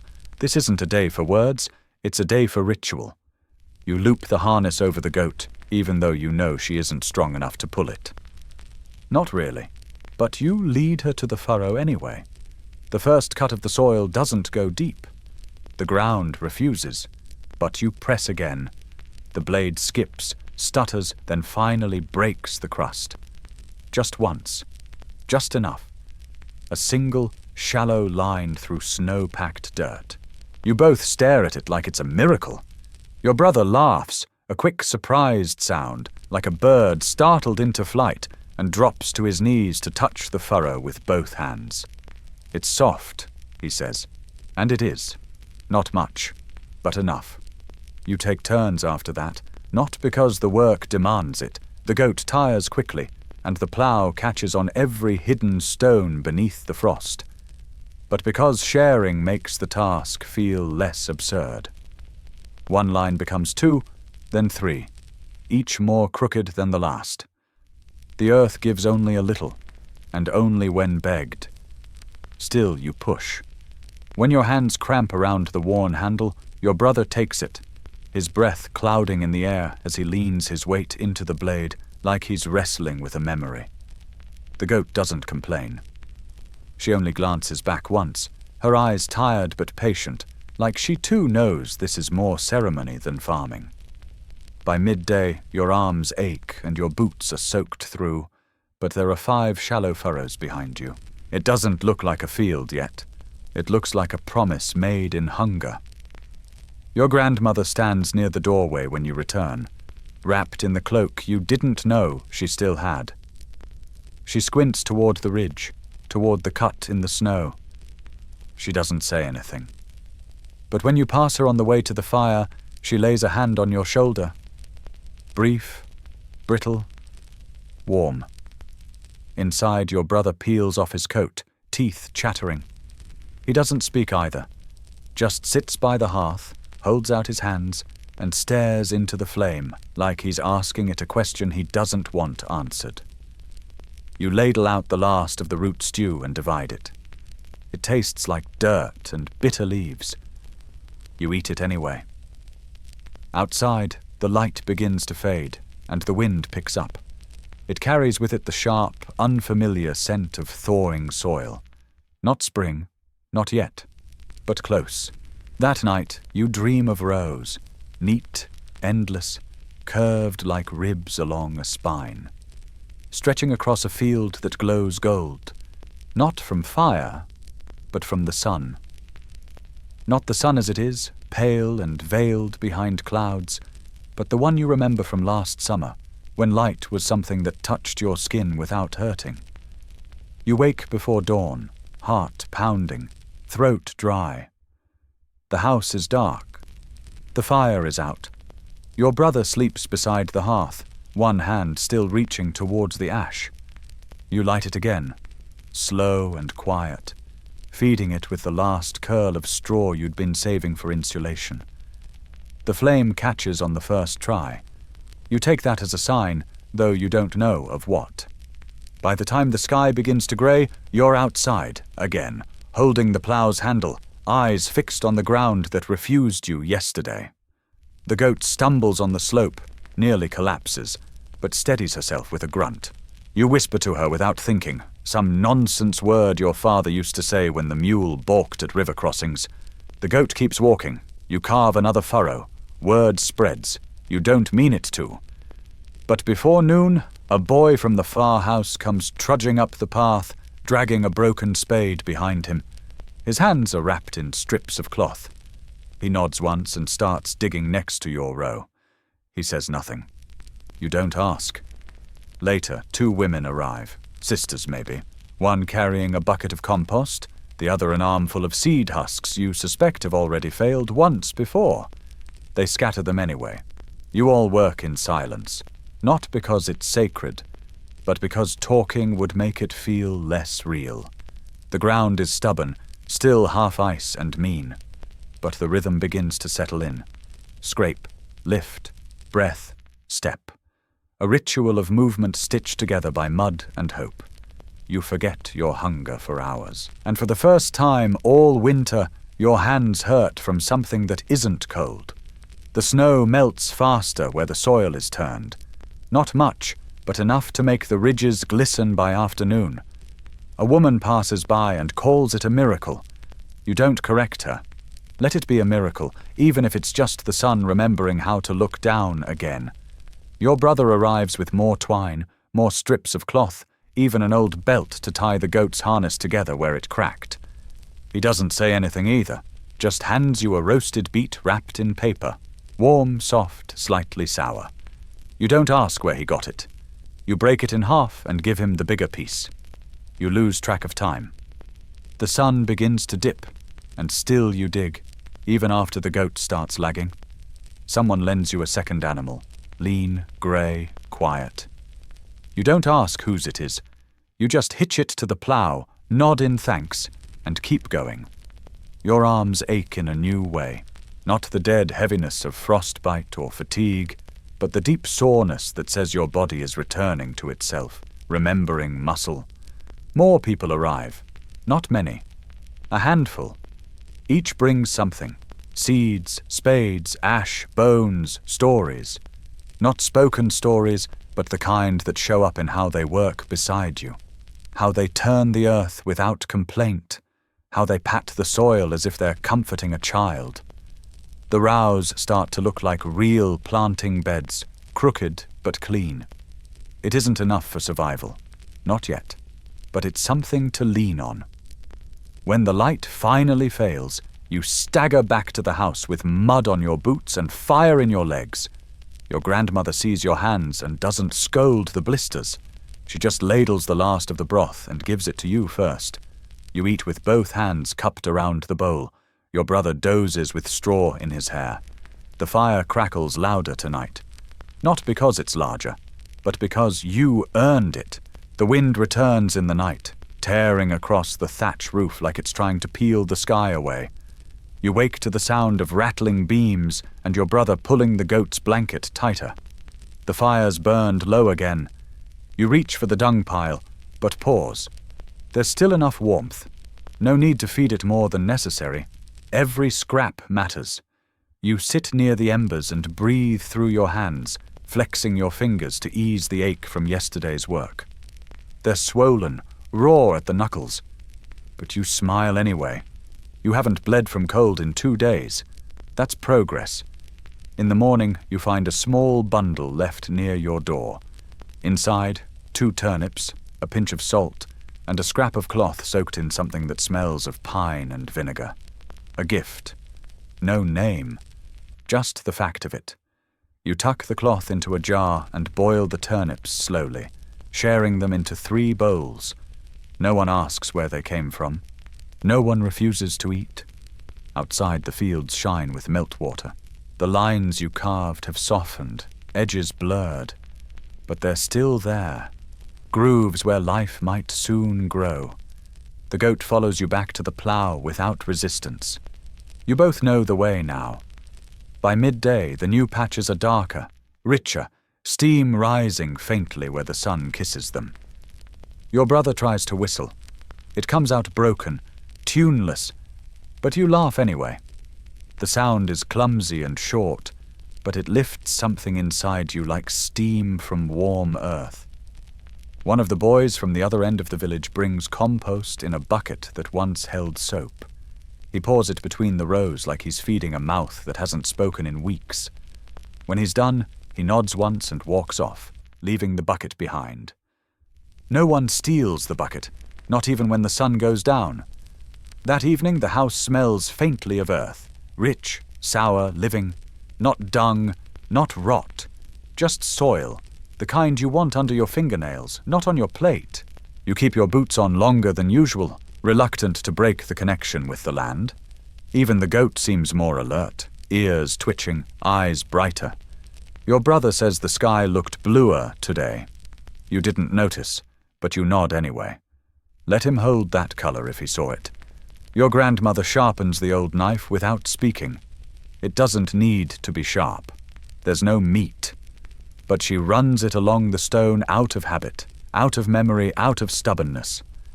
The sound fills the silence like a thread holding the house together. You stir what's left of the pot, mostly broth, thickened with flour and pride. No one complains. Before sleep, you check the plough again. The harness is fraying, the blade chipped. But it waits, patient, like it knows this is the beginning of something. You rest your hand on the handle and close your eyes. Your breath rises in slow clouds. The night doesn't feel as sharp. Inside, your brother is already dreaming, curled in the blanket that smells of straw and salt. The fire is low, but steady. Your grandmother mutters something in her sleep, maybe a prayer, maybe a recipe she remembers from before the bad years. You lie down on the mat, your shoulders sore, your legs heavy. And for the first time in weeks, the weight feels earned. not inflicted. Outside, the wind has calmed. The field sleeps beneath its patchwork of snow and mud, waiting for a season that hasn't come yet but just might. And in the darkness, you whisper not to anyone, but to the furrows in your mind. Soon. The thaw doesn't arrive all at once. It sneaks in sideways, disguised as puddles where frost used to bloom, as drip marks trailing down the side of the goat shed, as the subtle squelch beneath your boot when you step into what you thought was solid ground. Mud. Not clean, fresh spring soil, just the wet, sticky birth paste of the season ahead. It clings to everything, to the plough wheels, to your hem, to the goat's legs. Even your brother slips once and lands flat on his back, laughing with a kind of startled joy, as though the earth itself had finally moved to touch him. The rows you carved last week are barely visible now, half drowned in melt and muck. You go over them again with a stick, retracing the shapes, trying to remind the land what you asked of it. The stick breaks. You find another. The wind is warmer. Not warm, just less cruel. It brushes your neck instead of slicing it. When you breathe, your throat doesn't hurt. You find green once, just a whisper of it.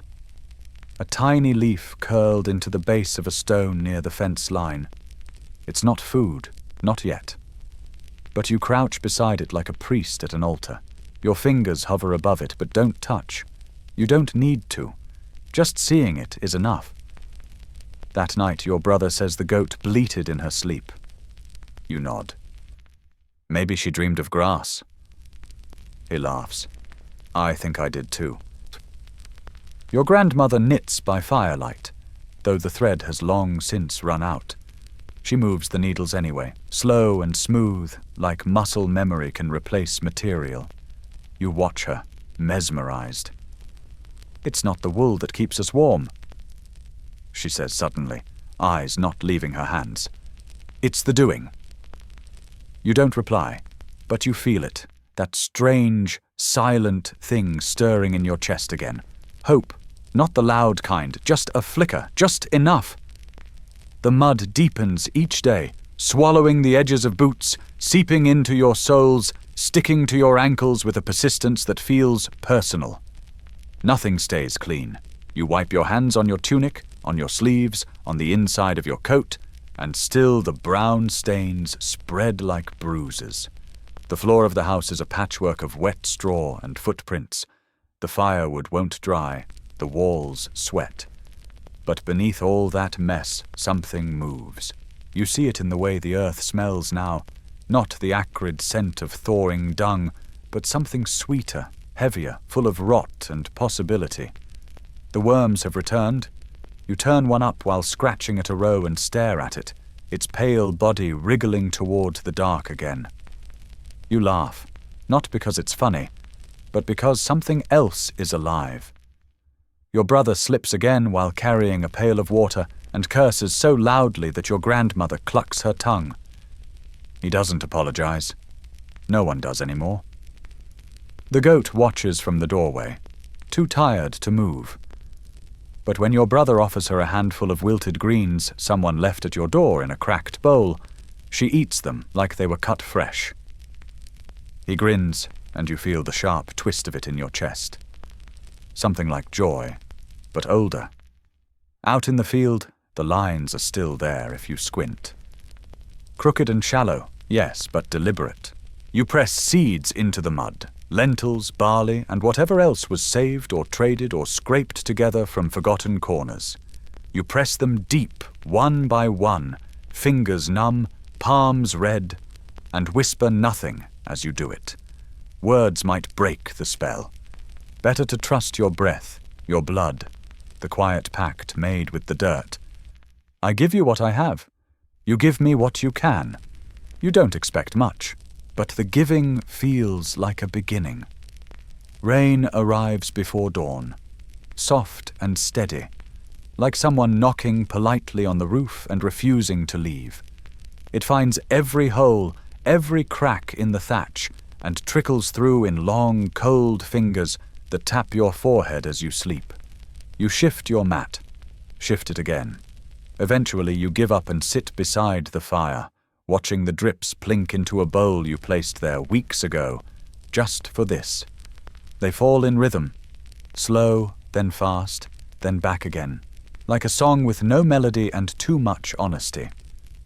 Outside, the fields have turned to soup. You step into them anyway, each movement sucking against the ground like the earth is trying to keep you close. The plough won't move. Not today. You carry a sack instead, scattering what few seeds remain with a flick of the wrist, pretending the gesture feels deliberate. It doesn't. It feels desperate. But even desperation can become sacred if repeated often enough. You work until your legs disappear into mud up to your knees. When you finally pull free, one boot stays behind. You reach down, dig it out, then walk home with it in your hand, foot bare, shivering. Your brother sees you at the door and just says, "It's really started." You nod. There's no need to say what it is. The season, the rot, the hope, the hunger, all of it. All at once. Your grandmother has draped wet linens over the hearth, letting them steam and drip as they dry. She hums again. The same tune she always hums, the one you've never heard anyone else sing. Your brother adds more straw to the floor. You eat what's left of the beet mash. You tell each other stories that aren't true. And outside, in the sucking dark of the mud-choked fields, seeds rest beneath the surface. Waiting. The rain doesn't stop. Not for a day. Not for 3. It pours until the roof begins to weep, and the hearth steams with the dampness of everything too close to burn. You patch leaks with straw and cloth, but the water finds new paths. It always does. The floor squelches. The goat refuses to lie down. Your brother jokes that you'll both grow gills. You don't laugh, but you don't argue either. You walk to the field every morning, even when there's nothing to be done. Just to look. Just to check. The mud is deeper now, the kind that sucks your foot down and doesn't want to give it back. The rows you planted are invisible, but you know where they are. You mapped them into your hands, into the rhythm of your steps. You kneel in one of them, palms to the soil, and whisper a wordless apology. Or maybe a promise. One afternoon, the clouds break for half an hour. No sun, but something lighter. A pause in the downpour. In that silence, you walk behind the house and find something sprouting. Not in the field, but in the ditch where the runoff has gathered. A green shoot, curled like a question mark, bold as a dare. It wasn't planted, it simply arrived. You stare at it until your knees ache. When you finally stand, your hands go to your stomach, not from hunger, but because for the first time in weeks, you feel something there that isn't emptiness. That night, your brother dries your socks by the fire. He says nothing, just hands them to you, still warm, still smoking slightly.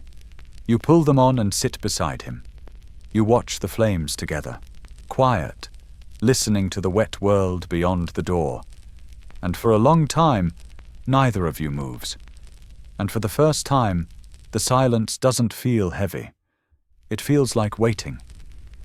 The rain slows the next morning, not stopping entirely, but tapering into mist, a thin, clinging drizzle that turns the air into something you can wear.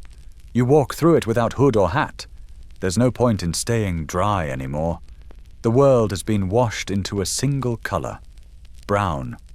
Brown sky, brown earth, brown lines on your skin where mud dries and cracks. But there's comfort in the consistency. At least now you know what to expect. The field is still soft, but you test the edge with your boot and it holds. Not firmly, but enough. You press your heel down and it doesn't vanish.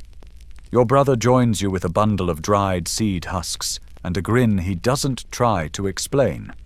You don't ask. He hands you half and you walk the rows again, blind, trusting memory. One handful at a time, one small arc of the arm. The seeds fall like raindrops, weightless but full of consequence. At midday, the clouds split briefly, and light spills through, catching the puddles between the furrows. The water glows like polished glass. You stop, stare. Your brother lifts a hand to shield his eyes and mutters, "I forgot it could look like this." You don't answer. You just stand there, neck tilted toward the sky, eyes stinging from brightness. It doesn't last long, but it's enough. Back at the house, your grandmother has baked something. Not bread exactly, but a kind of flat cake made of flour, water, and nothing else. It's dry, flavorless, but it holds its shape in your hand. You chew slowly, savoring the texture. Your brother tears his in two and sets half aside. "For tomorrow," he says. You raise an eyebrow. "In case tomorrow's not better," he adds. "But we are." The fire burns better tonight. Even the smoke smells different, not of wet wood, but of something sharper, cleaner, like the season itself has turned a corner and left a door cracked open behind it. You wake to birdsong. Not a chorus, not a hymn, just one solitary voice, warbling somewhere near the roof. At first you think it's your imagination, a leftover scrap of dream, but then your brother bolts upright, eyes wide. "Did you hear that?" he whispers, like speaking too loud might scare it off. You both sit in silence, listening. The song comes again, clear, thin, defiant. You step outside into a world that no longer feels like drowning. The mist is gone. The sky is pale, not quite blue, but something that wants to be. The mud has hardened into ridges, sticky but bearable. You walk to the field and kneel at the first row, pressing your hand into the soil. It's cool, damp, but steady. When you look closer, you see it. Tiny shoots, impossibly small, curling upward like questions that dare to hope for answers. Your brother joins you, mouth open, staring at the green like it's a ghost. "They're really coming," he says. You nod. "Not all of them." You reply, "But enough." That afternoon, people start to talk again. On the path. At the well. Short, quiet words about seeds and goats and weather. But they're words, living words, not just echoes of suffering. Someone laughs. Someone sneezes. A child runs barefoot through a puddle and is only half scolded. Agnes walks by wrapped in her cloak, and you swear she looks taller, or maybe just less folded. At supper, your grandmother sets out 3 bowls without comment. She doesn't need to say it. There's enough again. Not plenty, not feast, but enough. You eat slowly, letting the warmth fill your chest before your belly. Your brother hums the bird's song in fragments. The goat noses your leg and bleats once, low and soft. You sleep that night without a blanket pulled to your chin, because for the first time in a season, the cold does not come knocking. The sun arrives without apology. No warning. No easing in through grey clouds. One morning, it simply climbs over the edge of the hills and pours itself down onto the thatched roofs like a bucket tipped from heaven. It doesn't feel gentle. It feels like a dare. Your skin, so long numbed by wind and damp, flinches under its touch. The air smells different too. Not of mold, not of smoke, but of warmth and something just beginning to rot.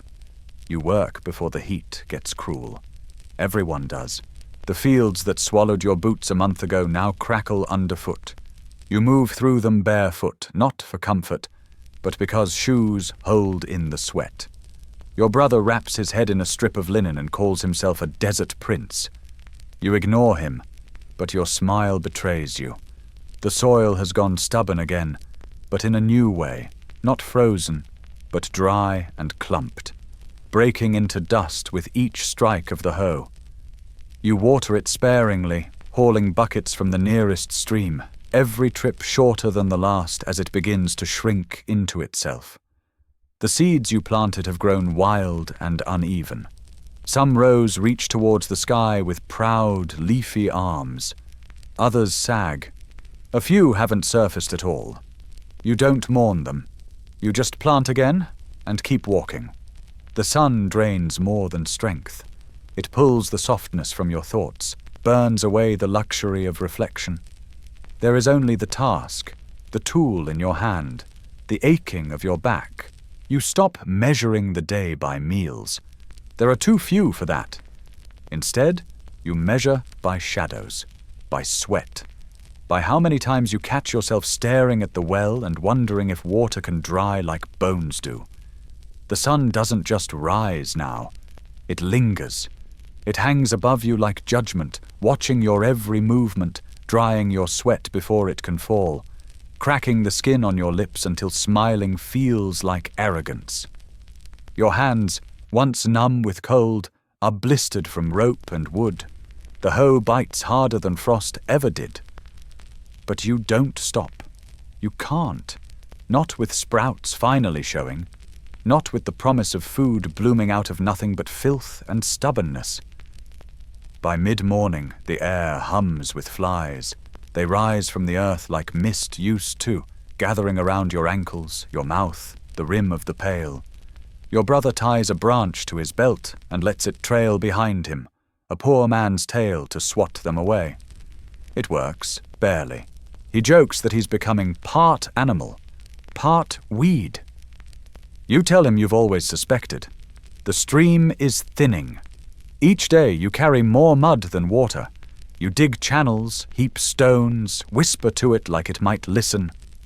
It doesn't. The buckets feel heavier on the way back. Not because they're full, because you're not. Agnes gives you a piece of dried fish. No reason, no words, just places it in your hand as you pass. You chew it slowly, not for flavor but memory. Salt, oil, the taste of something that once moved of its own will. You split it with your brother that night, and he says, "It tastes like the sea forgot us." And maybe it did, but the land hasn't. Not yet. The plants are taller. The shoots that survived the rains now hold their shape in the heat. You kneel to touch one, fingers caked in dirt, and feel its leaves tremble under your breath. Alive, still growing, still reaching. Like you, the heat shifts from burden to presence. No longer something you fight, but something you carry. It curls around your neck like a shawl soaked in vinegar, heavy and stinging. You don't sweat now because there's nothing left to give. Your shirt stiffens from salt. Your lips crack. Even your brother, usually first to joke, has gone quiet.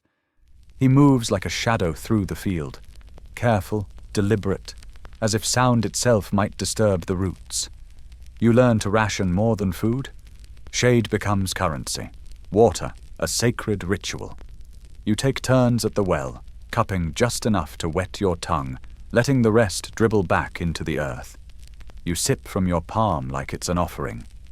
It is.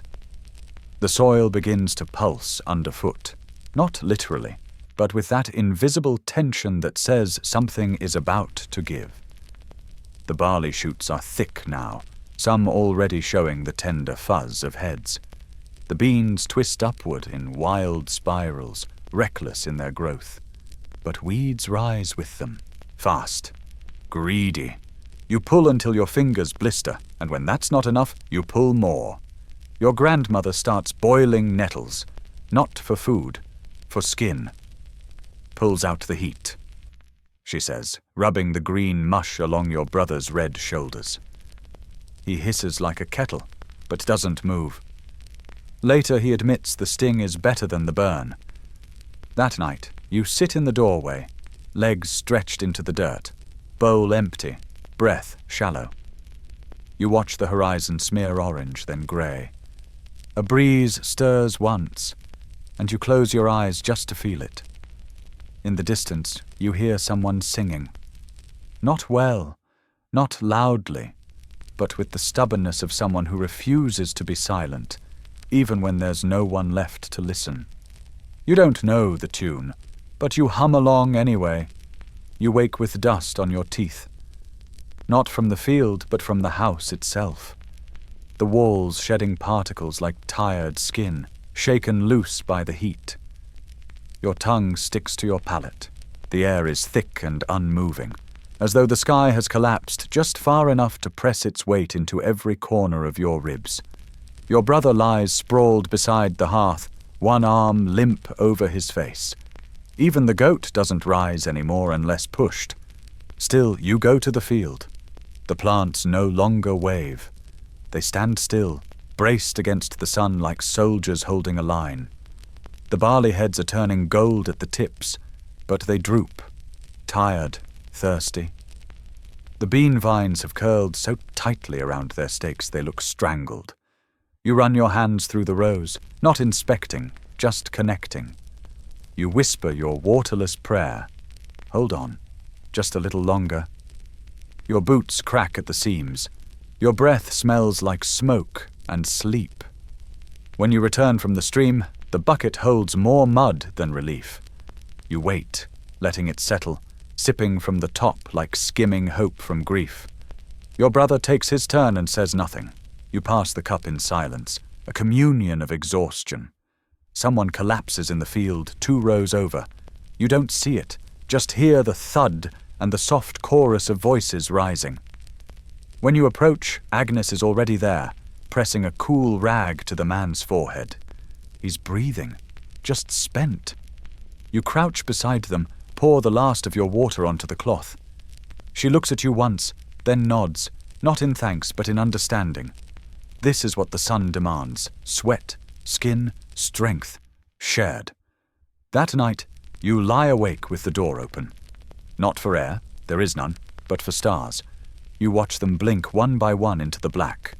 So far above the heat, the hunger, the hope. You wonder if they remember what cold feels like. The next morning, clouds appear like strangers at the edge of a familiar town. Distant, slow-moving, impossible not to watch. You squint at them as you haul your tools back to the field, a dull ache in your shoulders where sun and work have carved deep grooves. The sky has been empty for so long that even this thin veil of grey feels like a secret too important to speak aloud. You don't mention it to your brother. He doesn't mention it to you. But both of you glance up more often than usual, like you're waiting for the sky to flinch. In the rows, the plants tremble. Not from wind, there is none, but from something else. A stillness broken by a kind of readiness. The barley is heavy now, too heavy for its own stalks. Some bend, some break. You gather the fallen heads gently, lay them in a basket woven from a coat sleeve and prayer. Your brother collects bean pods and lines them on the wall to dry. The harvest isn't here yet, but it's near enough to taste. Agnes brings a bowl of stewed cabbage, watered down but hot. She doesn't stay long, just places it on the threshold and walks away before you can thank her. You eat it slowly, letting the salt cling to your lips like memory. Your grandmother touches your hair afterward and says, "That's what kindness tastes like." That night, the first wind returns. Not a breeze, but a single gust that rattles the shutters and makes your brother sit up straight. You both rush outside barefoot, chasing it like children chase kites, arms outstretched, laughing too hard, too loud, as though afraid it might vanish if you don't greet it properly. And when the second gust comes, it brings the scent of wet earth with it. Rain doesn't fall that night, but promise does. The rain finally comes at dawn, not a storm, not a downpour, but a steady curtain that softens the world into something you can breathe again. It taps on the roof like an old friend too polite to knock hard, seeps through the walls without apology, and smells like everything you've been waiting for. You and your brother step outside in silence, faces tilted upward, mouths open like birds. The water hits your skin warm, then cold, then warm again. You don't care. You don't move. You just let it find you. The field drinks greedily. The dirt, so recently cracked and cruel, turns dark and pliant again. You kneel and sink slightly, your knees swallowed into earth that no longer resists. The plants shimmer under their coat of silver. The barley stretches, the beans uncurl. Even the weeds seem grateful. You touch a single leaf and watch a bead of water roll down its edge like a blessing. The goat bleats once from the shed, loud and triumphant, as if declaring her survival official. Your grandmother spreads a tarp over the dry wood, humming her tuneless hymn.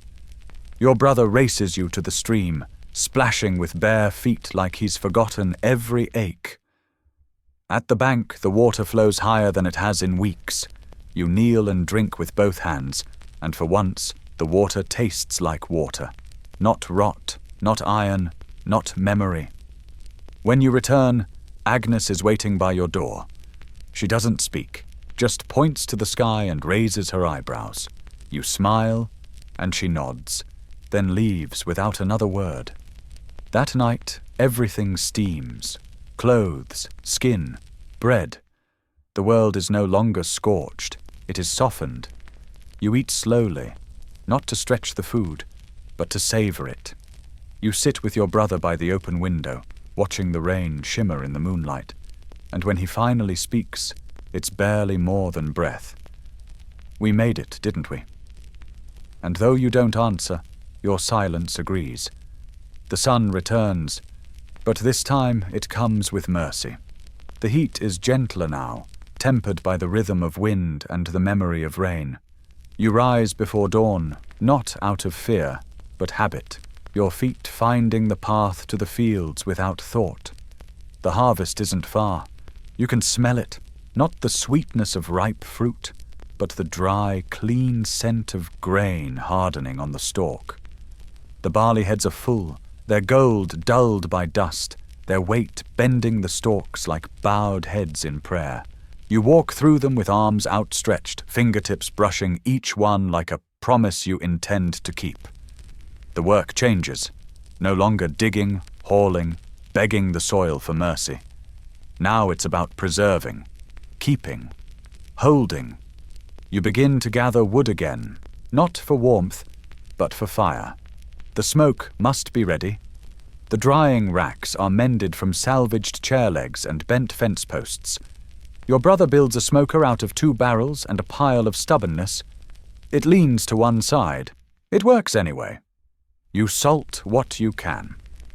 The last of the goat's milk is boiled down into a thick, bitter cheese. Fish is traded for, cleaned, hung. You lay out the beans to dry, then move them when the roof leaks. You crush herbs that have nearly turned to dust, pack them into jars with oil, and pray they'll keep. You sew cloth bags from old sleeves and fill them with barley, tying the tops with strips of bark. Your fingers bleed. You don't stop. Agnes brings you her last jar of pickled onions. Your grandmother offers her the good bowl in return, the one with the blue ring. No words, no ceremony, just exchange. The house smells of smoke now, sharp, acrid, everywhere. It clings to your hair, your clothes, your dreams. But it also means survival. It means that what was grown will last, that what you earned with mud and blisters will not vanish overnight. The harvest is not a celebration. It is a ritual, and you have learned every step. The smoke seeps into your skin. It becomes a second layer, a kind of armor, sharp, sour, unshakable. You wake to it, sleep in it, breathe it in with every bowl of soup. The walls are stained with it. Your hair smells like fire even after scrubbing with ashes, but none of it matters, because the racks are full. Barley dries in thick bundles along the rafters. Beans rattle in their pods. Strips of meat, lean, meager, but enough, hang above the hearth, cured with salt that stings your fingertips every time you touch it. The fire never goes out now. Someone is always tending it. Your brother sleeps beside it, wakes up to feed it, tends the wood like a priest tending flame. The goat eyes the flames warily. You don't blame her. Even you flinch when the wind pulls the smoke down into the room, choking you awake. You use everything. Leaves for wrappings, bones for broth, fat for lamps. When the fish runs low, you gut the ones too small to eat and salt them anyway, just to feel like you're not wasting. Even mold is scraped, not discarded. Your grandmother grinds it into vinegar paste, spreads it on a sore. It hurts, your brother says when she treats his arm. Then it's working, she replies. There is no waste, not anymore.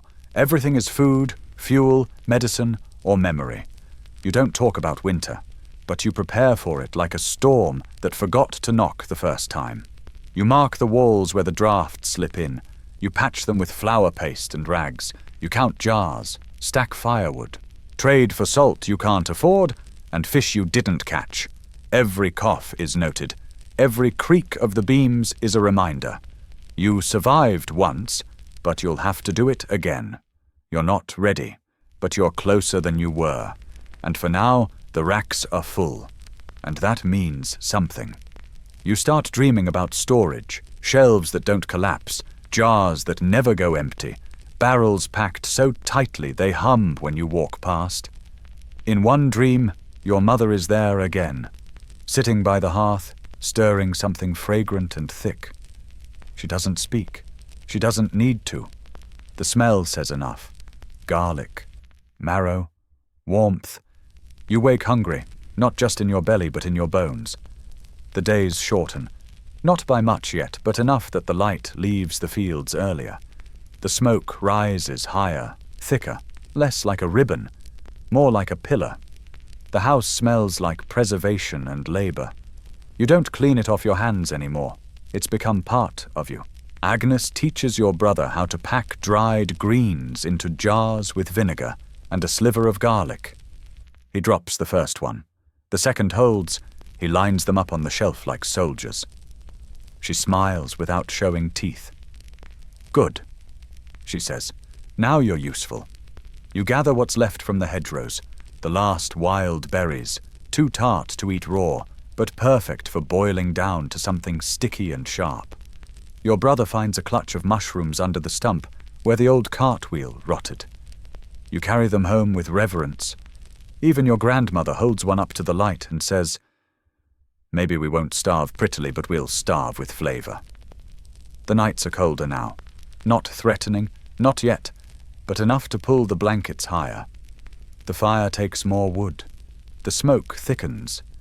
You learn to blink through it, to breathe sideways, to recognize the scent of oak from the scent of pine, and the way barley smells when it's nearly ready to grind.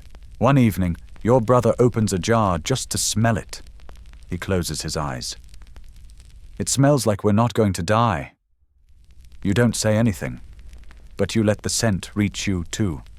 The salt begins to run low. You measure it now by finger pinches instead of spoonfuls, counting out what's left like it's silver. Some goes to the fish, some to the meat. A little for the pickled greens. None for the table.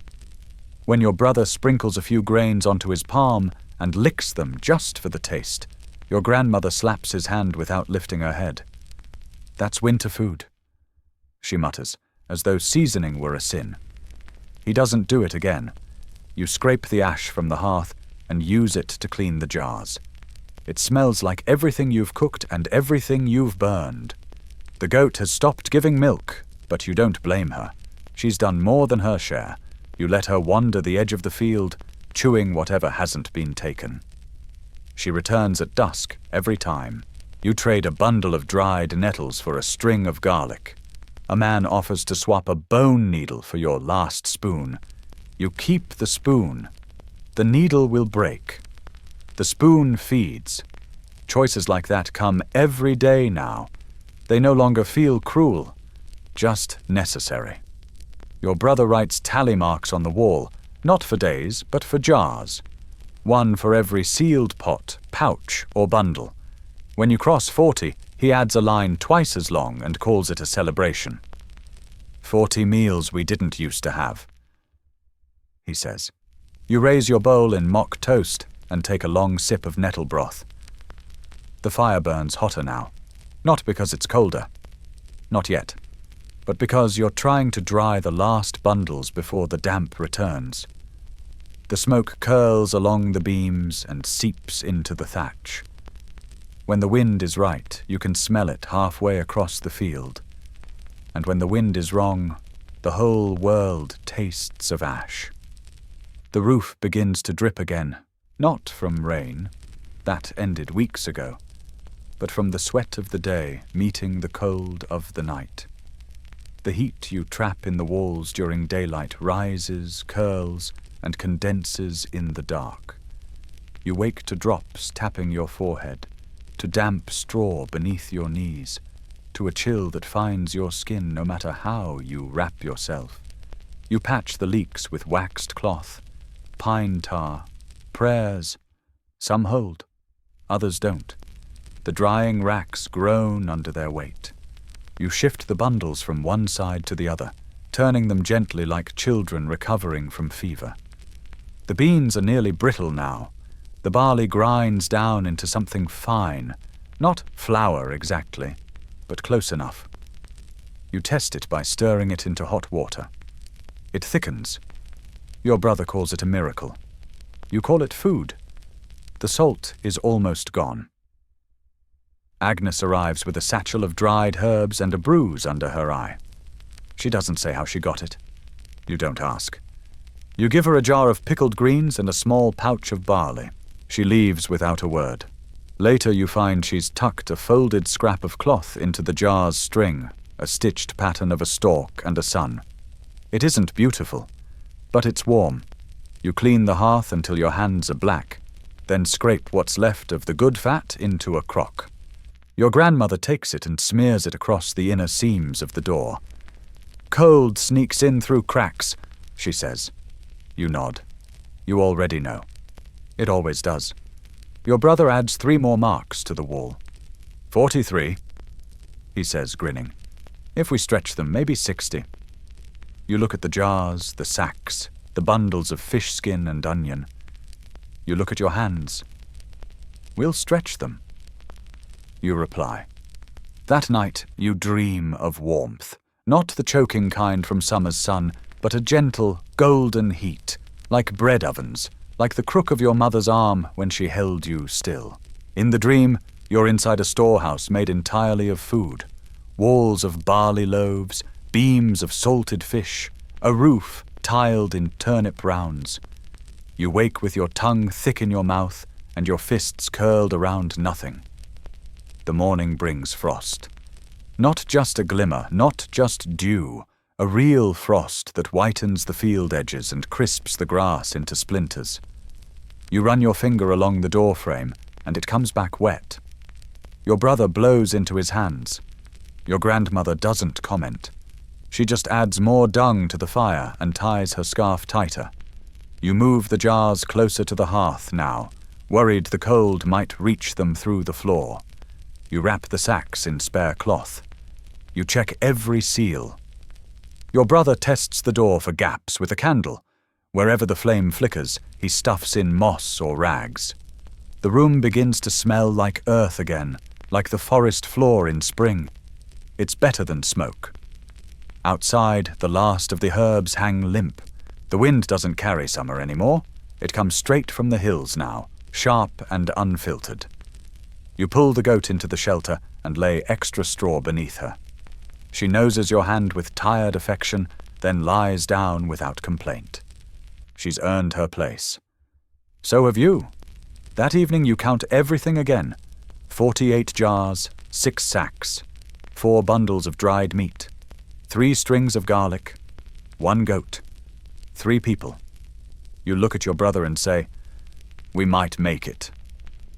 He doesn't joke this time. He just nods and stares into the fire like someone watching a door begin to close. The bells ring faintly from the other side of the village, not church bells, but a pair of rusted pans someone strung up with twine and beaten into submission. A wedding. The first in months. No one's certain if it's for love or for food, but in a year like this, they're the same thing. You and your brother walk there in silence, boots muffled by straw and frost, both of you carrying what little you can offer. A sack of barley, a bundle of dried mint, a cracked cup filled with pickled roots. The bride is thin but smiling. Her dress is patched together from 3 different generations of cloth. The veil is someone's curtain. The groom wears his father's shirt and shoes too big for his feet. They look at each other like they're about to leap off a cliff, but at least they're leaping together. That counts for something. The ceremony is short. The priest stumbles over his words. His breath fogs the air like incense. Someone sings, but forgets the last verse. Everyone claps anyway.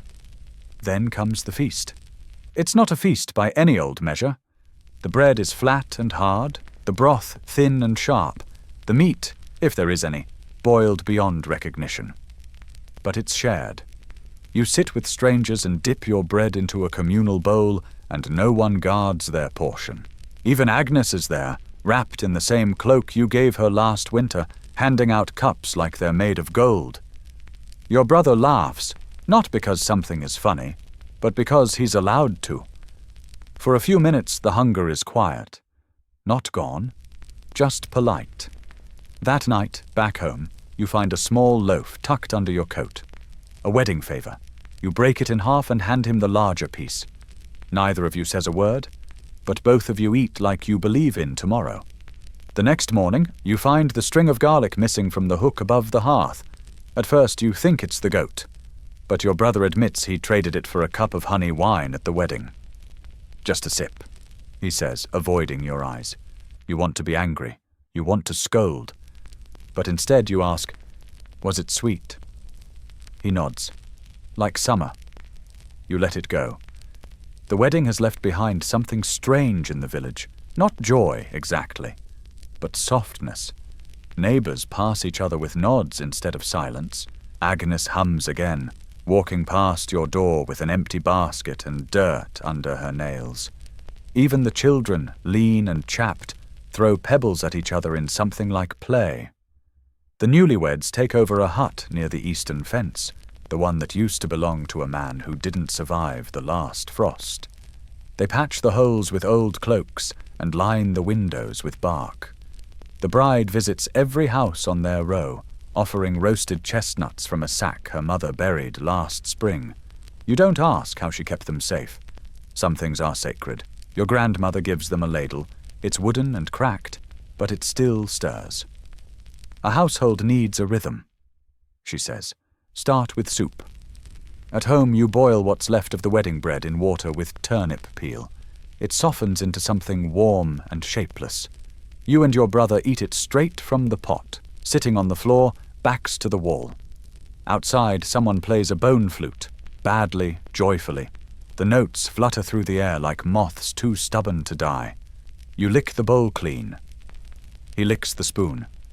And when your grandmother finally says, "Spring's only a month off," you almost believe her. The newlyweds invite you to supper. It's not a real invitation, just a nod from the bride as she walks past, carrying a pail that smells of smoked onion and wet ash. You don't refuse. Refusing would be rude, and more importantly, it would be foolish. A shared meal is worth more than coin now. Their home is warm, not because of fire, but because of company. 2 other neighbors have gathered, one with a basket of boiled roots, the other with a pouch of dried herbs that crackle when dropped into water.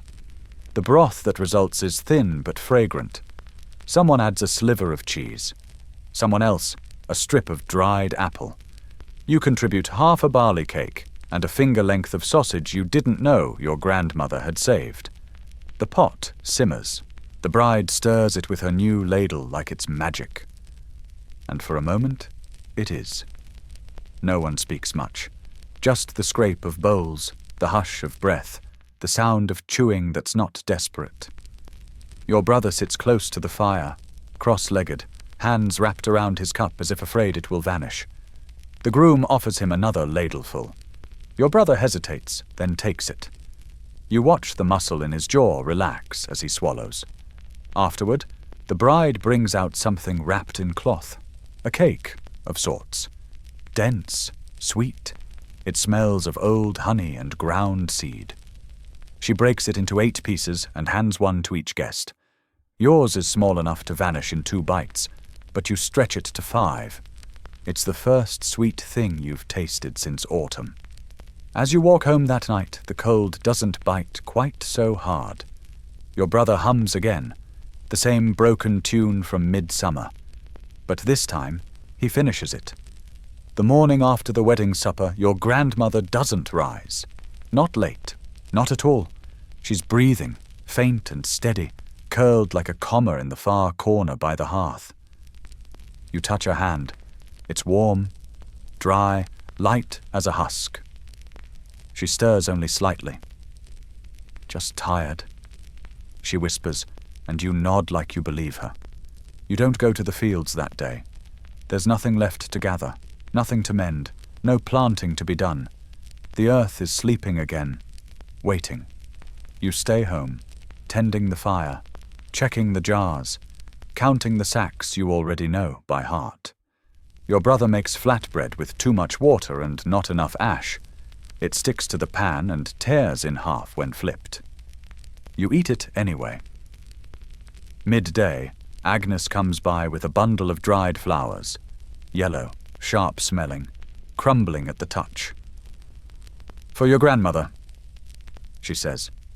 "Steep them, or hang them, or burn them. Doesn't matter. Sometimes the memory helps." She leaves before you can answer. You boil the flowers in a chipped pot until the air smells like last spring. You lift the cup to your grandmother's lips. She drinks, eyes closed, mouth moving slightly, maybe in prayer, maybe in memory. You wrap another blanket around her. Your brother says nothing all afternoon, just carves lines into the edge of the hearth with the end of a spoon. That evening, the newlyweds stop by. The bride carries a handful of tiny white roots. "Snow parsnips," she says, still growing under the frost. She sets them on your table and presses your arm once before leaving.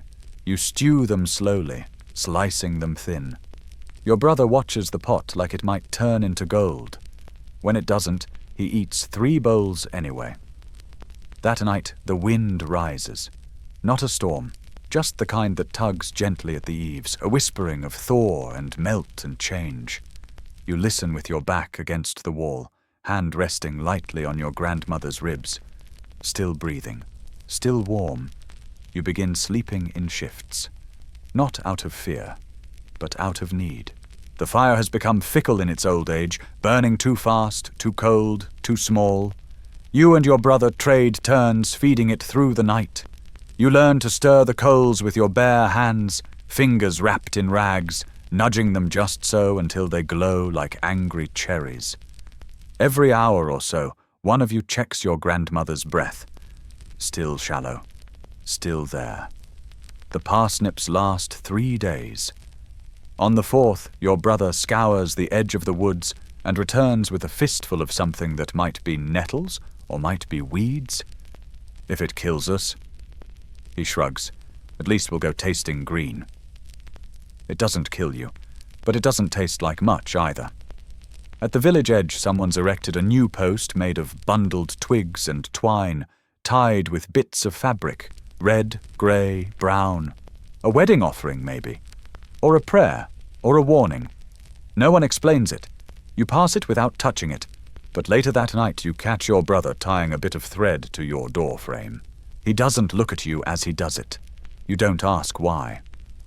Agnes stops by with a strip of dried apple and a spoon carved from bone.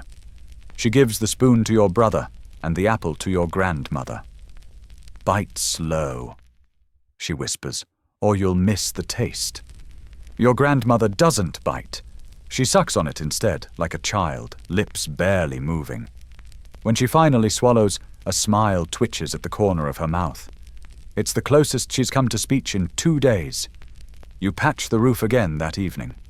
More moss, more rags, more hope. The sky is soft and colourless, like an old sheet stretched too thin. The wind carries the scent of dirt. Real dirt, living earth. You breathe it in deeply and let the chill settle in your chest like a song you know by heart. The next morning, your grandmother sits up without help. Just a little. Just enough to reach for the bowl beside her mat and drink the broth without spilling. You and your brother don't say anything, but you both hover near her longer than usual, pretending to fuss with the fire, pretending not to watch. When she lies back down, she mutters something under her breath. A name, maybe. Or a recipe. You catch only one word clearly. Spring. Outside, the frost is still there, but thinner, brittle. It crunches underfoot, not like glass, but like stale bread, the kind you've eaten more often than you care to remember. You walk the edge of the field and spot the first weeds poking up through the thaw. Not food yet, but proof. Proof that the ground remembers how to give. In the village square, the newlyweds are boiling something over a low fire. The smell carries sharp, sweet, unmistakable onions. You don't ask how. You just sit on a stump nearby, pretending you're resting, pretending your legs haven't started to tremble with the hunger you keep ignoring. They offer you a cup. You take it. You drink it slow, like wine. It burns all the way down, and for a while afterward, the inside of your chest feels clean. That night, the sky is clear. The stars are brighter than you remember.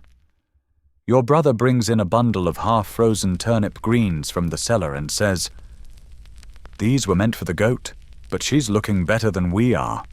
You stew them with a pinch of last year's salt and a scrap of dried garlic, and the result is bitter, thin, and perfect. Your grandmother eats 3 spoonfuls, then 4, then wipes her mouth with the back of her hand and says, hoarsely, "That's enough talking for one day." Your brother laughs, quiet and shaken. You don't laugh. You just rest your head against the hearth and close your eyes. The house is still cold. The jars are still nearly empty. But for the first time since the wedding, you let yourself believe that maybe, just maybe, not everyone will be hungry next season. You find the first rat curled in the corner of the storage room, belly split, eyes dull. Your brother thinks the cat left it there as a warning. You're not sure. You haven't seen the cat in weeks. You bury the rat without comment, but that night you lie awake staring at the ceiling, counting the jars again in your head. By morning, one of them is gone. Not shattered, not misplaced. Gone, lid and all, vanished from the back row. You search the house once, then again, then a third time, even knowing what you won't find. Your brother says nothing, but when you catch him slipping the good knife under his mat before sleep, you say nothing too. Agnes isn't home. Her door hangs crooked. Her hearth is cold. You knock. Nothing. Later someone says they saw her at the edge of the woods with a basket too light for gathering. No one asks questions. Not directly. But the air thickens with a kind of shared suspicion that clings to your clothes when you leave the square. Another jar disappears the next day. This one from the far shelf. The barley. You and your brother begin sleeping in turns again. Back to back, ears sharp to every creak. One night, a sound, soft, urgent, deliberate, snaps you awake. You rise slowly, hands clenched, heart hammering. But it's only the wind. Still you count again. Then you move the jars. Then you move them again. Then you start hiding them. At the well, someone's cut the rope short. The bucket now hangs just out of reach unless you lean dangerously far. A boy falls trying, breaks his arm. His mother blames the priest. The priest blames the cold. No one says what they're really thinking. We are turning on each other because the dark is lasting too long. That night, you bolt the door from the inside for the first time in months, not against wind, not against wolves, but against the hands of those who once shared their bread with you, and now might come for yours. Your brother sleeps with the ladle beside his bed. Not a weapon, but something weighted, familiar, the kind of thing you swing when startled and don't have time to choose. In the morning, you check the hiding place. Behind the wall panel where the beam doesn't quite meet the floor, everything is still there. For now. You cover it again, pack the cracks with ash so it doesn't show where the dust has shifted. Your grandmother doesn't ask why the door is locked. She just watches you with eyes too tired to accuse. People do ugly things, she says softly, folding a shirt that no longer fits anyone. Even good ones. A girl disappears from the far edge of the village. No one says stolen. No one says sold. But her father comes to the square with red eyes and a shovel. He digs a trench in front of his door and fills it with broken glass. His wife watches from the step. No one stops him. You hear movement near the goat shed that night.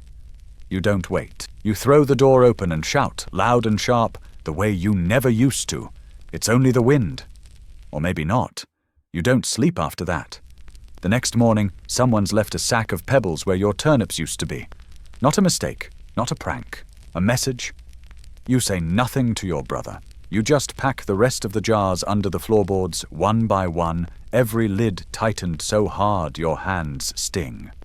And when he asks, "What if they come back?" you say, "Then we stay awake." The goat is bleeding when you find her.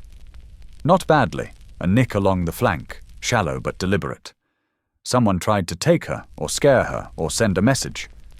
Your brother crouches beside her, whispering curses and comfort in equal measure, pressing a rag to the wound while you scan the tree line. You don't see anyone. That makes it worse. You butcher the last sack of trust that day. Everything inside you hardens like fire-baked clay. You stack stones behind the door. You wrap the window cracks in twine dipped in pitch. You sharpen the dull knife and sleep with it tucked into your sleeve. The fields are quiet now. Not dead, not yet, but still in that eerie way that says nothing wants to be noticed. No bird song, no rustle. Even the wind moves differently, lower to the ground, like it doesn't want to be heard. Your brother stops humming. He walks with a stick in one hand, not for support, but balance, the kind of balance you keep when you're ready to swing. One night, the door rattles. Just once. No knock, no voice, no footsteps after. Just a slow, deliberate creak, like someone testing it, not to break in, but to remind you they could. Your grandmother wakes, sits up, stares into the fire for hours, says nothing, doesn't go back to sleep. You start keeping one of the jars under your own bed. Not because it's safe, but because it's yours. When you go to fetch water, you go in pairs. When you dig the last of the roots from the frost-hardened edge of the yard, you wear the knife on your belt and don't care who sees it. You are still hungry, but now you are also watched. And somehow, that's worse. The next theft isn't food, it's wood. You wake to a fire that won't light, a hearth scraped clean, a pile of ash and nothing else. The bundle you stacked the night before, split, dry, hidden under tarp, gone. Your brother stares at the empty corner with a look you've never seen before. Not fear, not anger, something deeper, something like understanding. "They're cold too," he says. You nod, but you still bolt the door tighter that night. You burn straw instead. It smokes too much and warms too little, but it keeps the dark from feeling absolute. Your grandmother coughs for hours, and by morning her eyes are rimmed red. You wrap her in all the remaining cloth, including the curtain she stitched when you were small. She doesn't protest. She just says, "I always hated that pattern anyway." Agnes hasn't been seen in days. The hut where the newlyweds lived now stands empty. The hearth cold, the door swinging loose. No signs of struggle, just silence. You find a single spoon on the ground, half buried in slush, its handle burned as if it had been used as kindling. Your brother picks it up and wipes it clean. He doesn't say why.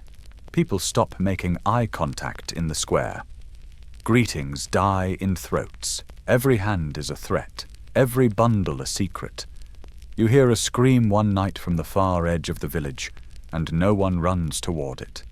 Even you stay sitting, hand clenched around the spoon handle now sharpened at one end.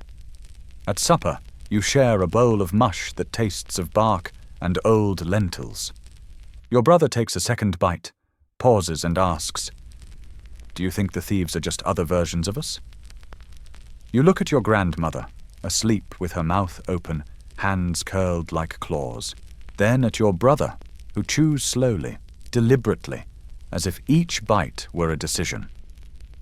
And you say, maybe, but you still bury the last jar under the hearthstones that night. That night, you dream of footsteps, bare, wet, soft as rotten leaves, circling the house. Not running, not rushing, just circling. You wake in the dark with sweat down your neck and the fire burned to memory. Your brother's awake too. He doesn't say anything, but his hand is already on the knife. Outside, silence. Inside, breath. Yours, his, the goat's. Nothing else. By morning, someone's drawn a mark on your door, a slash, sharp and smeared, like someone dipped a finger in soot and dragged it downward. Your brother scrubs it off with a rag and salt water. You don't stop him, but you stare at the spot long after it's clean. Just because something is gone doesn't mean it's left. Your grandmother doesn't rise that day. She sleeps with her mouth open and her hand clutching the hem of her blanket like she's still afraid it might be taken. The village starts to empty. You notice it in small ways. Fewer footprints in the snow. Fewer cooking smells from chimneys. Then in bigger ones. Doors swinging on hinges. Tools left behind. A cart abandoned in the square.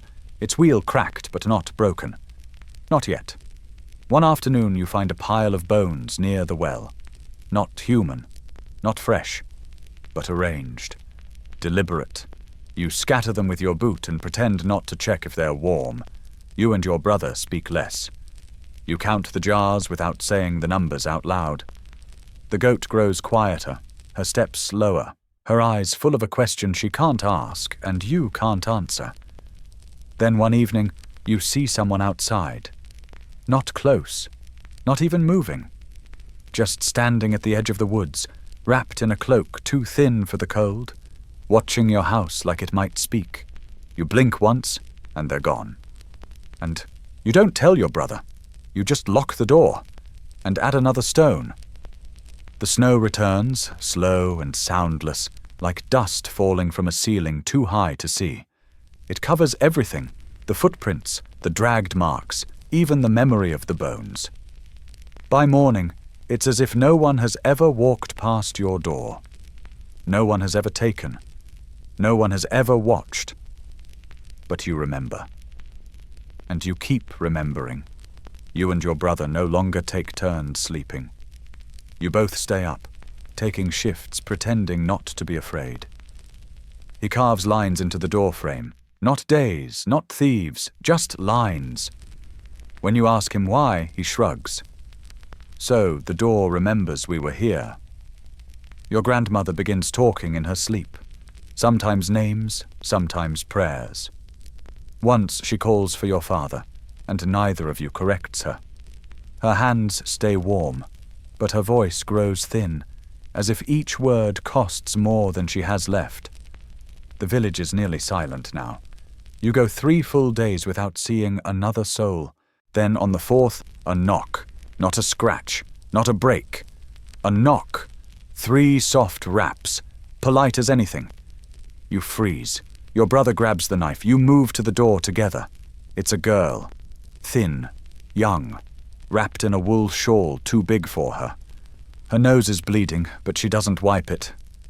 She holds out a bundle, 2 sprouting onions and a strip of cloth. "Trade?" she asks. You stare at her. She doesn't flinch. Your brother steps forward, takes the onions, and gives her a pouch of barley. She nods once and walks away. That night, you stew the onions with the goat's milk, thinned with snow, and your grandmother wakes long enough to whisper, "That smells like when I was a girl." You eat slowly. No one speaks. Outside, the snow keeps falling. You don't know if the thieves are gone, or simply waiting. But the house still holds. And for now, so do you. The ale has gone flat. What's left clings to the bottom of the clay jug like a memory. Bitter, cloudy, and just enough to remind you what better tasted like.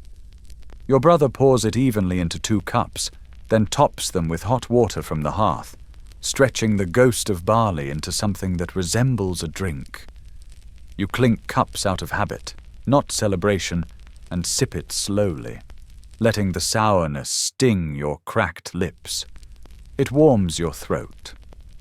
That's enough. The soup that night is more promise than meal, water tinted with turnip peel and the last of the nettle stems. You boil it twice, not to cook it more, but to make the steam feel generous. You ladle it into bowls with care, adding exactly 3 beans to each. Not for flavor, for symmetry. Your grandmother doesn't wake to eat. You leave a bowl for her anyway. Outside the snow keeps falling, but thinner now, like it's tired, like it's only pretending to matter. You step into it with bare hands and check the traps you laid for mice. Nothing. Not even droppings. You wonder if they've starved too.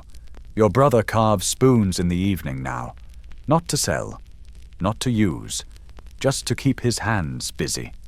Each one thinner than the last. He gives one to you with a crooked handle.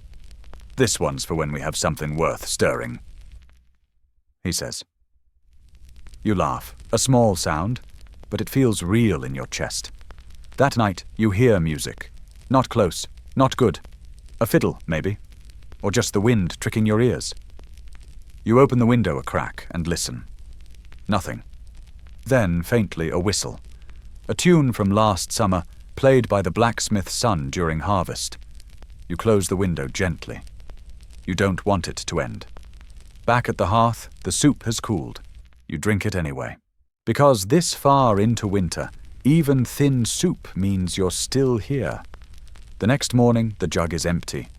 No more ale. No more pretending. Just warm water now, with a pinch of dried bark and a memory of malt. Your brother still pours it into cups, still clinks the rims before drinking. This time, there's no smile. Only the sound of swallowing. The cupboard echoes when you open it. You run your hands along the shelves like you're checking for ghosts. The jars you didn't bury are down to smears, oily film, stray seeds stuck to the glass. 1 sack of barley remains, tucked in the corner, tied twice. You don't touch it, not yet. You grind the last of the dried beans and stir them into boiling water. The mixture turns grey, then purple, then the colour of old bruises. You call it stew. Your brother calls it something. Your grandmother doesn't wake to call it anything. Outside, the snow has stopped. The air feels cleaner, emptier. You walk to the well and lower the bucket slowly, praying that the rope holds. It does. You haul it back with care, spilling only a few drops. The water is cold enough to bite your hands, but you drink it straight, greedy, head thrown back like a beast. The village is silent. Doors remain closed. Smoke rises from fewer chimneys. A crow picks at something in the square. You don't go closer to see what. Back at home, your brother places his spoon next to the others. 7 now. He lines them like soldiers on the table, each one thinner than the last. If we had flour, he murmurs, I'd make soup from these. You answer without looking up. If we had flour, we'd eat the spoons after. He laughs, quiet, short, real. That night the wind picks up again, but without snow, and for the first time in days, your stomach doesn't growl. Not because it's full, because it's tired. The firewood is nearly gone, not the kindling. That ran out weeks ago. But the real stuff, the heartwood, the thick logs that used to burn for hours. You're down to scraps now. Chair legs, broken handles, half a stool you swore you'd fix last summer. It burns fast and bitter, like it resents being remembered this way. You keep the fire low, barely alive. The room is dim, the smoke sharp. Your brother says it smells like old campfires, like something from a story where people chose to be cold. You don't answer. You pull the blanket tighter around your grandmother and hope her sleep is deep enough to ignore the chill. That day, you boil a stone. Just one, smooth and flat, scrubbed for hours in the stream last fall. You drop it into a pot of water with a handful of dried greens that aren't quite rotten. The stone makes the water shimmer, makes the greens feel like a garnish instead of desperation. Your brother adds salt from a pouch so small it feels like a lie. The result is warm, salty, and enough. Barely. A knock comes at midday. A soft one. You both freeze. No one knocks anymore. You open the door with the knife behind your back. It's a man you don't recognize, wrapped in fur, eyes hollow, hands empty. He doesn't ask for food, doesn't ask for fire. He just stares at your face like he's trying to remember it. Then he says, "It's almost over." You say nothing. He nods once and walks away. That night, your brother dreams of bread. You know because he says the word out loud in his sleep, and his mouth moves like he's chewing. You sit by the fire and watch him, spoon in hand, bowl cooling in your lap. You don't wake him. Let him eat something, even if it's just a dream. You wake to bird song. Faint, high, a single note repeated. Tentative, like a hand reaching into a room that might still be on fire. You sit up too fast and feel the dizziness hit, sharp and dry like the hunger you've learned to ignore. But the sound is real. Alive. You crawl to the window and press your cheek to the cold wood. A bird. Just one. Perched on the fence post, feathers puffed against the cold, pecking half-heartedly at a patch of exposed soil. Your brother stirs. "Is that?" You nod. "Spring," you whisper. Then, "Or it wants us to think so." The goat is standing again by morning, head high, eyes alert. She doesn't cry for food, just stares at you like you've both passed through something and haven't decided what to do about it yet. You bring out the last of the soup, half a bowl each. Your grandmother wakes long enough to sip. "Tastes better today," she murmurs. It doesn't, but you agree anyway. Outside, the snow has thinned. You can see the ridges of last season's rose peeking through like ribs. The wind is still sharp, but it carries the smell of thaw. That muddy, sharp, half-rotten scent that means the world is loosening its grip on death. You inhale deeply, even though it makes you cough. Your brother takes the carved spoons from the table and buries them near the field's edge. "If we don't need them next year," he says, "maybe the worms will." You both watch the dirt a while, as if it might respond. Back inside, the fire sputters one last time before you let it die. Not because you've given up, because the light outside is finally stronger than the one within. The next day, the snow is gone from the path, not melted entirely, but retreated, tucked under roots and shadows, hiding in places the sun can't yet reach. The mud returns in its place, thick and slick and full of that sour, honest scent of earth waking up. You step into it without hesitation. After months of frozen stillness, even slipping feels like progress. The village is quieter now, not from silence, but from relief. Doors creak open. Chimneys smoke again. Not all of them, but enough to mean something. You spot faces you haven't seen in weeks. Gaunt, pale, but alive. A boy carries a broken rake down the path like a trophy. A woman plants her hands in the dirt and laughs when she pulls them back black. You watch them from the fence, unsure whether to wave. Your brother returns from the well with water so cold it aches your teeth. He sets it down and says, "They're planting again, just testing. Nothing's sprouted, but..." He doesn't finish. He doesn't need to. You go to the edge of your own field and kneel. The soil crumbles in your hands, still damp, still stubborn, but no longer dead. You draw your fingers through it slowly, then press your palm flat, just to feel its weight. Inside, your grandmother sleeps more than she speaks. But when you bring her a cup of boiled water and hold it to her lips, she sips without being asked. She opens her eyes for a moment.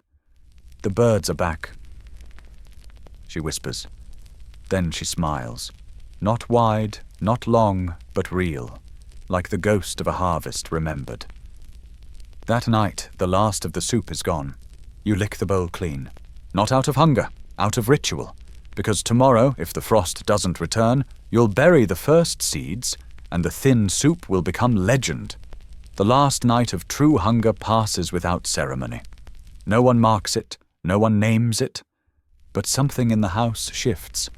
The way your brother stretches in sleep without curling tight. The way your grandmother's breath falls into a steadier rhythm, like her body finally believes there will be a next bowl, a next day. Even the goat sleeps standing, her legs relaxed, head tilted toward the door like she's waiting for green. You wake early, before the sun, before the frost has lifted. You open the door and let the air hit you clean across the face. Cold, yes, but thin. Bearable. Honest. The kind of cold that says, not much longer. You carry the last handful of seeds to the field in your pocket. Barley, mostly. A few limp beans. One sprouted pea. You press them into the soil with your thumb. No rows, no plan, just need. Just hope pressed into mud with a heartbeat behind it.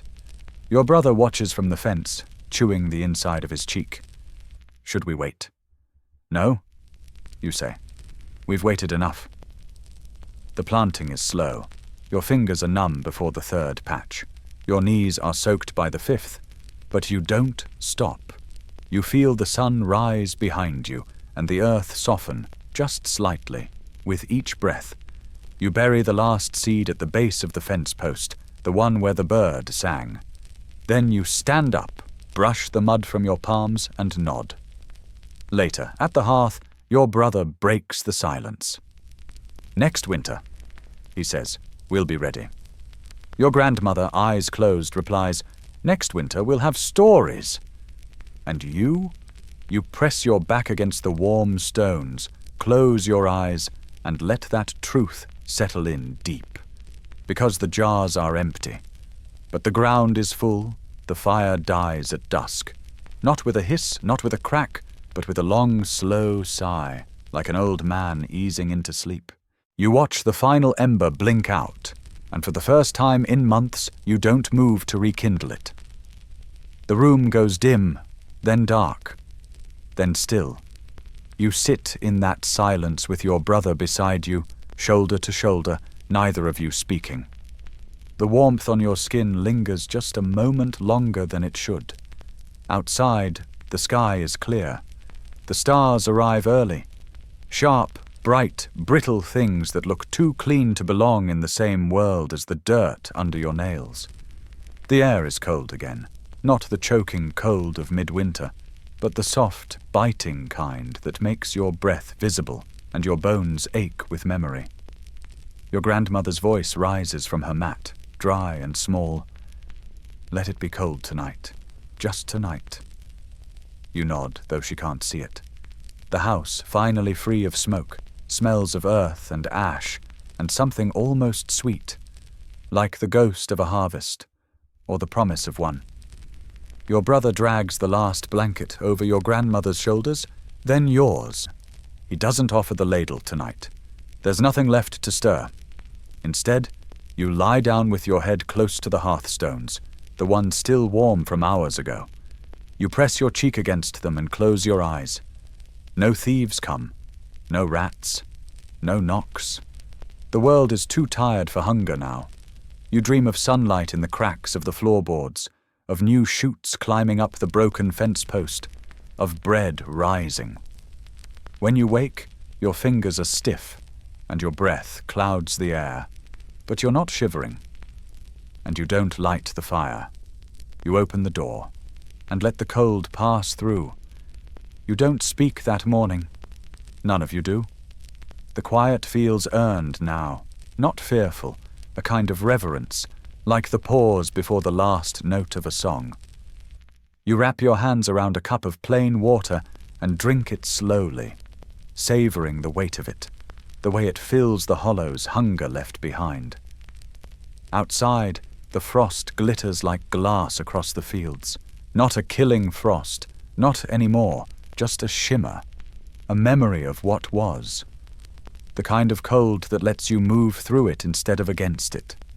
Your brother begins collecting stones, At first you don't ask why. Then you see him setting them in a circle just beyond the field. Flat ones, round ones, a little lopsided but deliberate. For the fire, he says, not looking up. The next one. You nod. He places them carefully, one by one, hands numb but certain. Building something for the future, even if it's only 6 inches wide. You tend to the goat, who's growing restless again, nosing at patches of exposed grass, her belly no longer hollow. She looks at you like she remembers what you did for her. Or maybe she just wants more weeds. You give her both. Back inside, your grandmother has moved closer to the window. She watches the light fall across the floor and murmurs something about apricot blossoms. There are no apricots. But the sound of her saying it is enough. You smile without meaning to. At dusk you gather twigs, not to burn, not yet, but to stack, dry, save. A ritual now, not for warmth, for memory. You place them beside your brother's stone ring. When the night comes, colder than the last, but softer somehow, you lie again near the hearth, empty of fire but still holding heat in its bones. And in the dark, with no flame to watch, you listen. To the wind, to the goat breathing, to your own heart, steady now. The wind shifts that night, curling in from the south, warmer, thinner, whispering of wet soil and seeds yet to wake. It rustles the thatch, nudges the door with a playful palm, seeps through the cracks you stuffed with rags weeks ago. But this time, you don't reach for more. You let it in. By morning, the frost is gone from the sill. You step outside and the ground feels different beneath your boots. Still cold, still stubborn, but not frozen. The air has weight again, a softness at the edge of every breath. You scan the trees at the field's edge. No leaves yet, but the bark is darkening, drinking, preparing. Your brother is already in the field, hunched over a patch of thawed dirt, pulling weeds with bare hands. His fingers are red and raw, but he doesn't stop. If they're sprouting, he says, so are ours. You nod and kneel beside him. You dig not because it's time to plant, not quite, but because you need to feel the soil under your nails, to touch the thing that almost failed you and yet didn't. Later, you sit by the cold hearth and polish spoons, not for eating, there's nothing yet, but for readiness. You speak aloud the names of the meals you want to make. Onion broth, rye mash, fried cheese if the goat gives milk again. Your brother adds roasted beet tops to the list. You both laugh. It's not funny, but it feels right. That evening, your grandmother speaks without prompting.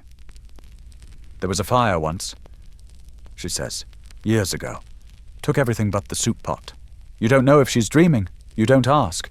She falls back asleep with her mouth open and her hand resting lightly on the blanket you patched with bark thread. Outside, the wind still hums. But now it sounds like a lullaby instead of a warning. You begin sweeping again. Not for dust, there's none left, but to feel the motion, the rhythm of care. Each stroke across the dirt floor is a conversation with the space that held you through the worst of it. The house, creaking and stained, responds with silence. A kind one. A silence that says, I was always listening. Your brother builds the first pile of new kindling in the hearth. He doesn't light it, just stacks it with purpose. Bark at the bottom, dry twigs, then the half-burnt stump you saved. He ties a bit of cloth around the flint and places it beside the stack. Not yet, he says, but soon. You find your grandmother sitting upright at dawn, her hands folded in her lap like she's expecting someone. When I was small, she says, we used to boil roots in spring, just to clean the winter out of us. She smiles without teeth. Tasted awful, but you felt better after. You make the broth that day with dandelion greens and the last sliver of turnip skin. It's bitter. Your brother adds water. Still bitter. You all drink it anyway. The goat escapes. She doesn't run far, just wanders to the edge of the thaw, sniffing at a patch of moss and something green barely awake. Your brother laughs when he finds her, slings her over his shoulder like a sack of flour, and carries her home with a grin on his face. She wanted a head start, he says. You nod, so do you. That night, you sit beside the cold hearth, hands wrapped around a cup of clean water, and for the first time in weeks, you let yourself plan. Not just for the next meal, but for the next season, the next harvest, the next fire. Because though the hearth is empty, the air is changing. And you've learned by now that warmth always starts small. The thaw becomes a sound before it becomes a fact. Drips from the eaves, the soft groan of shifting beams, the delicate crack of ice surrendering under the sun's breath. You hear it in your sleep, then in your bones, then beneath your boots as the ground starts to rise and sag like something waking from a long, aching nap. You and your brother start taking inventory again, but not of jars or sacks. Those are mostly gone. This time it's tools, handles, twine, the rusty hoe with the split shaft that might survive another season if you wrap it right, the cracked seed basket, the half-broken scythe. Everything feels possible again, but still fragile. Like an egg in your pocket. Your grandmother takes her meals upright now. A bit of broth in the morning, warm water in the evening. She speaks of apricots again, of a man who once brought her a necklace made of dried beans. You don't know if he was real. It doesn't matter. The story is. Outside you find the first sprout. Tiny. Green. Foolish. A weed, probably. But it split the soil like a promise and stood anyway. You kneel beside it and brush the dirt away. Not to pull it, not to harvest. Just to look. Just to witness it being there. That night, your brother brings in a stone, warm from the sun, still holding its light. He places it in the center of the hearth where the fire used to live. It's not a flame, he says, but it remembers. You sit together in the glowless warmth of memory. The house quiet, the walls tired but standing. You close your eyes and see green. Not hunger, not smoke, just green. The fire returns on a whisper. Not a blaze, not even a flame at first, just the soft scratch of flint against stone, a breath held too long, the fragile catch of kindling finally saying yes. Your brother lights it with steady hands. You both watch it bloom, small and golden, wobbling like a newborn foal. You say nothing. There's nothing to say. You've waited months for this. The warmth doesn't hit all at once. It eases in, licking the cold from the stones, brushing the dust from the corners of the room. You move your mat closer, stretch your legs toward it, feel the heat draw out the ache that's been hiding in your bones since the first frost. Your grandmother wakes to the glow, eyes glinting amber. Now it's a home again, she murmurs, and falls back asleep with her face turned toward the hearth. Outside, the frost retreats. Not runs, just pulls back politely, letting the dirt show its face again. You and your brother dig into it, gentle as midwives, coaxing the earth to open. The soil is soft, damp, honest. You plant nothing yet, just loosen. Let it breathe. At dusk you carry a pot of water to the hearth. Not soup, not tea, just water. You hang it above the fire and listen to it warm. Listen to it shift and sigh. Listen to it remember what heat feels like. You each take a cup. The steam rises. You don't need anything more. That night, before sleep, you place the stone your brother brought back on the windowsill. It's cold again, but it stayed whole. That's what matters. In the silence, you whisper, "We made it." No one answers. No one needs to. The fire flickers. The house breathes. The world, for now, holds. The promise doesn't arrive with trumpets. It arrives with mud under your nails, the scent of wet bark, the crack of a swollen seed splitting in your palm. It arrives when your brother lifts a basket of soil and says almost in disbelief, "It's warm." The sun has changed its tone. It no longer glares like an enemy. It leans, brushes your shoulders with a hand that might just be gentle. The field, still ragged and patchy, has begun to green around the edges, shy shoots curling upward like children unsure if they're welcome yet. You kneel beside one, fingers hovering just above its tiny leaves, and whisper, "You're early." But you don't push it back. Your grandmother asks to be carried outside. You and your brother each take one side, lifting her like a bundle of blankets, slow and careful. You sit her near the threshold, wrapped in 3 cloaks, a shawl, and memory. Her eyes blink against the light, and for a moment she's quiet. Then, "It smells like before." You sit beside her in the dirt, knees pulled to your chest. The goat bleats from her patch of thaw, chewing contentedly on something you wouldn't feed yourself. A bird lands on the fence. The wind carries the scent of water, sap, and ash. Your brother begins to hum again. Quiet, unfinished melodies that no longer sound like desperation. You plant the first real seed that afternoon. A bean. Smooth, red, brave. Not because it's time, because it's yours. The fire in the hearth burns low, slow, not because you're conserving, but because you don't need more. The house breathes easily now. You leave the door open. Let the air move through. That night, you sit together at the table. 3 spoons, 3 bowls of thin porridge made thick with hope. And when your grandmother raises hers and says, "To the next season," you clink quietly and believe her. The second seed goes in the ground before sunrise. Your brother plants it in silence, crouched beneath a sky the color of soot and pearl, hands moving with the kind of care usually reserved for newborns or dying fires. You watch from the fence, arms crossed against the chill, but you don't interrupt. When he's done, he smooths the dirt like tucking in a child. He doesn't say what kind of seed it was. You don't ask. It's enough to know something is buried for the future now. The goat gives a full bowl of milk for the first time in weeks. Warm, frothy, miraculous.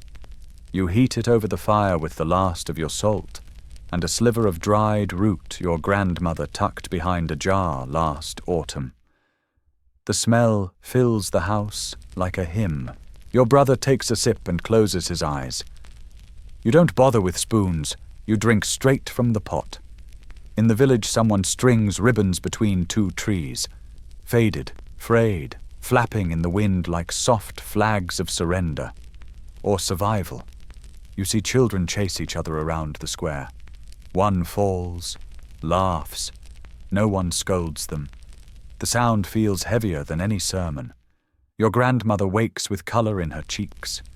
She tells stories while you patch the windows, stories about flour bread and dancing with bare feet on packed earth. "I was never hungry in spring," she says, "even when I was." You write her words on the inside of the cupboard door with charcoal and the edge of a broken spoon. That night, the wind carries the scent of something sharp and new. The first shoots of wild garlic, maybe, or the broken skin of fresh rain. You breathe it in like a cure. The field is still bare, but your hands are not. You begin marking the days again, not on the wall this time, but in the dirt beside the door, where the sun hits first. A line for each warm morning, a dot for each seed planted, a small circle for every bowl that feels full enough. By now, there are 5 circles.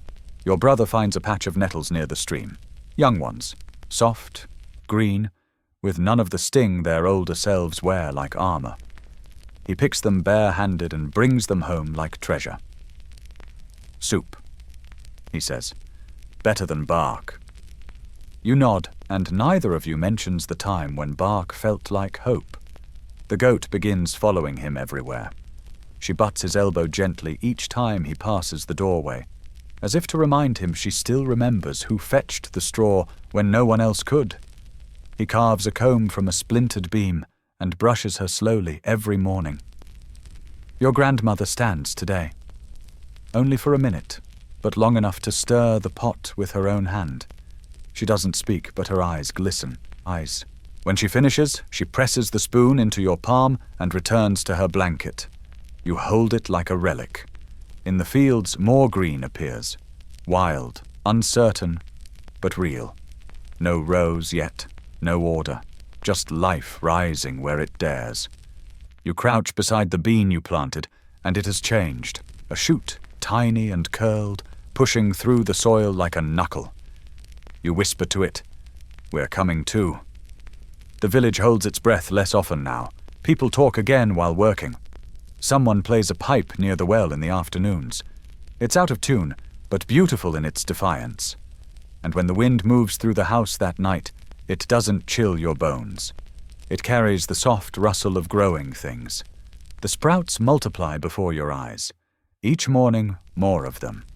Bold little curls of green poking through earth that once refused to yield anything but frost.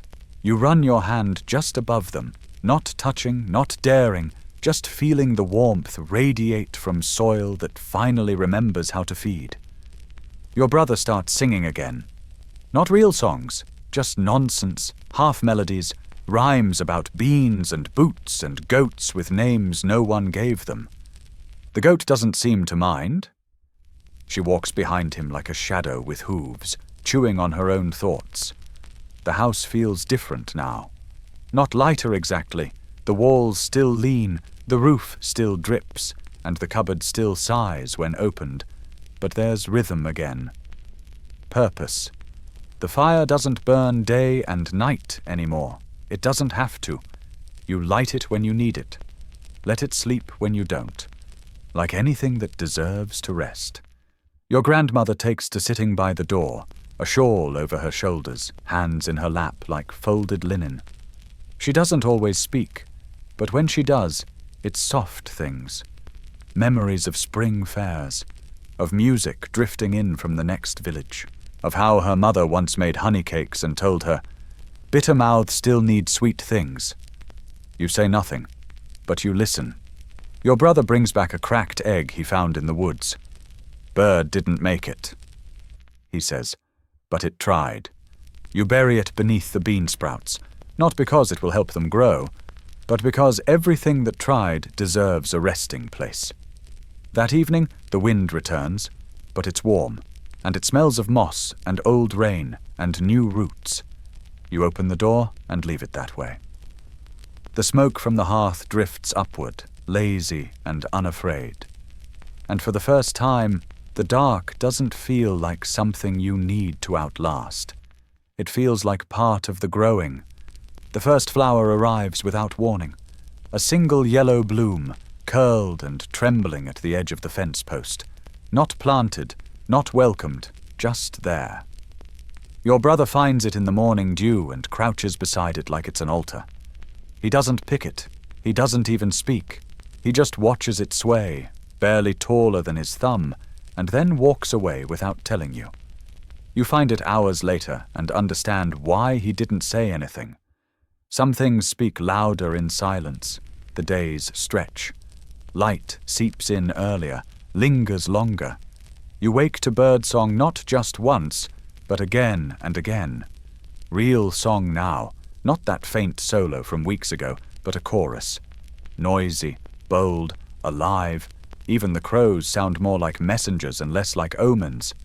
You return to the fields with tools this time. Real tools. Not your hands, not broken spoons or bits of bone. You dig rows, neat ones, straight. You and your brother argue about spacing, then laugh because it's the kind of argument that has a future attached. The goat follows you into the furrows, leaving hoof prints like punctuation. At midday, you sit together under the birch tree near the stream and eat something green. Not much, just a handful of wild shoots and the last of the dried onion skin your grandmother steeped into broth. But it's bright, tangy. enough to make your tongue remember that life isn't supposed to taste like ash. That night she asks to sleep near the door. "I want to feel the night air again," she says. You pile furs around her and crack the shutter just enough to let the breeze brush her cheek. Her face softens in sleep. She dreams, you think, of something warm. You don't light the fire. Instead, you sit by the sprouts and whisper to them, because you've learned that sometimes the smallest things hear you best. The last frost comes without drama. No storm, no howl, just a thin, forgettable film of white that melts before midday. You wake to it, glance at the shimmer on the roof, and know, this is it. The last bite. The final test. You touch the frost on the windowsill with the back of your hand, and instead of flinching, you smile. You make tea with nothing in it, just boiled water, poured slowly, held in clay cups. You, your brother, your grandmother. No toast, no speech, just warmth between fingers and breath rising together. The fire is out, and no one rushes to relight it. The room holds its own heat now. You step outside, and the earth smells loud, sharp and wet and clean, like everything underground has begun to stretch and shift and whisper to each other. You kneel by the first bean sprout. It's doubled in size, 2 new leaves, a brave little stem leaning into the light like it knows exactly what it's doing. Your brother brings a pail of stream water without spilling a drop. He pours it into the trench beside the sprouts. Not too much, just enough. He pats the soil with reverence, then presses something small into your palm. A seed. "Your turn," he says. You plant it with both hands. That night, you lie awake not from hunger, but from listening, to the creak of wood expanding in the warmth, to the soft shuffling of the goat in her pen, to your grandmother's gentle snore. You trace the calluses on your fingers and feel proud of them. And when you finally sleep, you dream not of food or fire or fear, but of rows upon rows of green, tall and unruly and laughing in the wind, of bread rising in an oven you don't own yet, of voices singing from neighboring fields, of sunburns, of harvest, and the weight of baskets too full to carry alone. And now the house is quiet again. The fire is dark, but not cold, just resting. Like everything else, you lie back on the mat, wrapped in a blanket that still smells faintly of smoke and nettles. The air is soft against your cheek. Somewhere outside, the wind moves gently through the trees, stirring the new leaves with fingers so light they don't wake the earth, only soothe it. A goat shifts in the straw. A wooden beam creaks in the roof, not in protest, but in memory. Your brother's breathing is steady beside you. Slow, calm, the kind of breath people only have when they know tomorrow is waiting. You close your eyes and see the fields, not bare now, but blooming. Barley stretching toward the sky, beans twisting up their stakes, leaves wide and laughing. Sprouts you haven't planted yet, already growing in your dreams.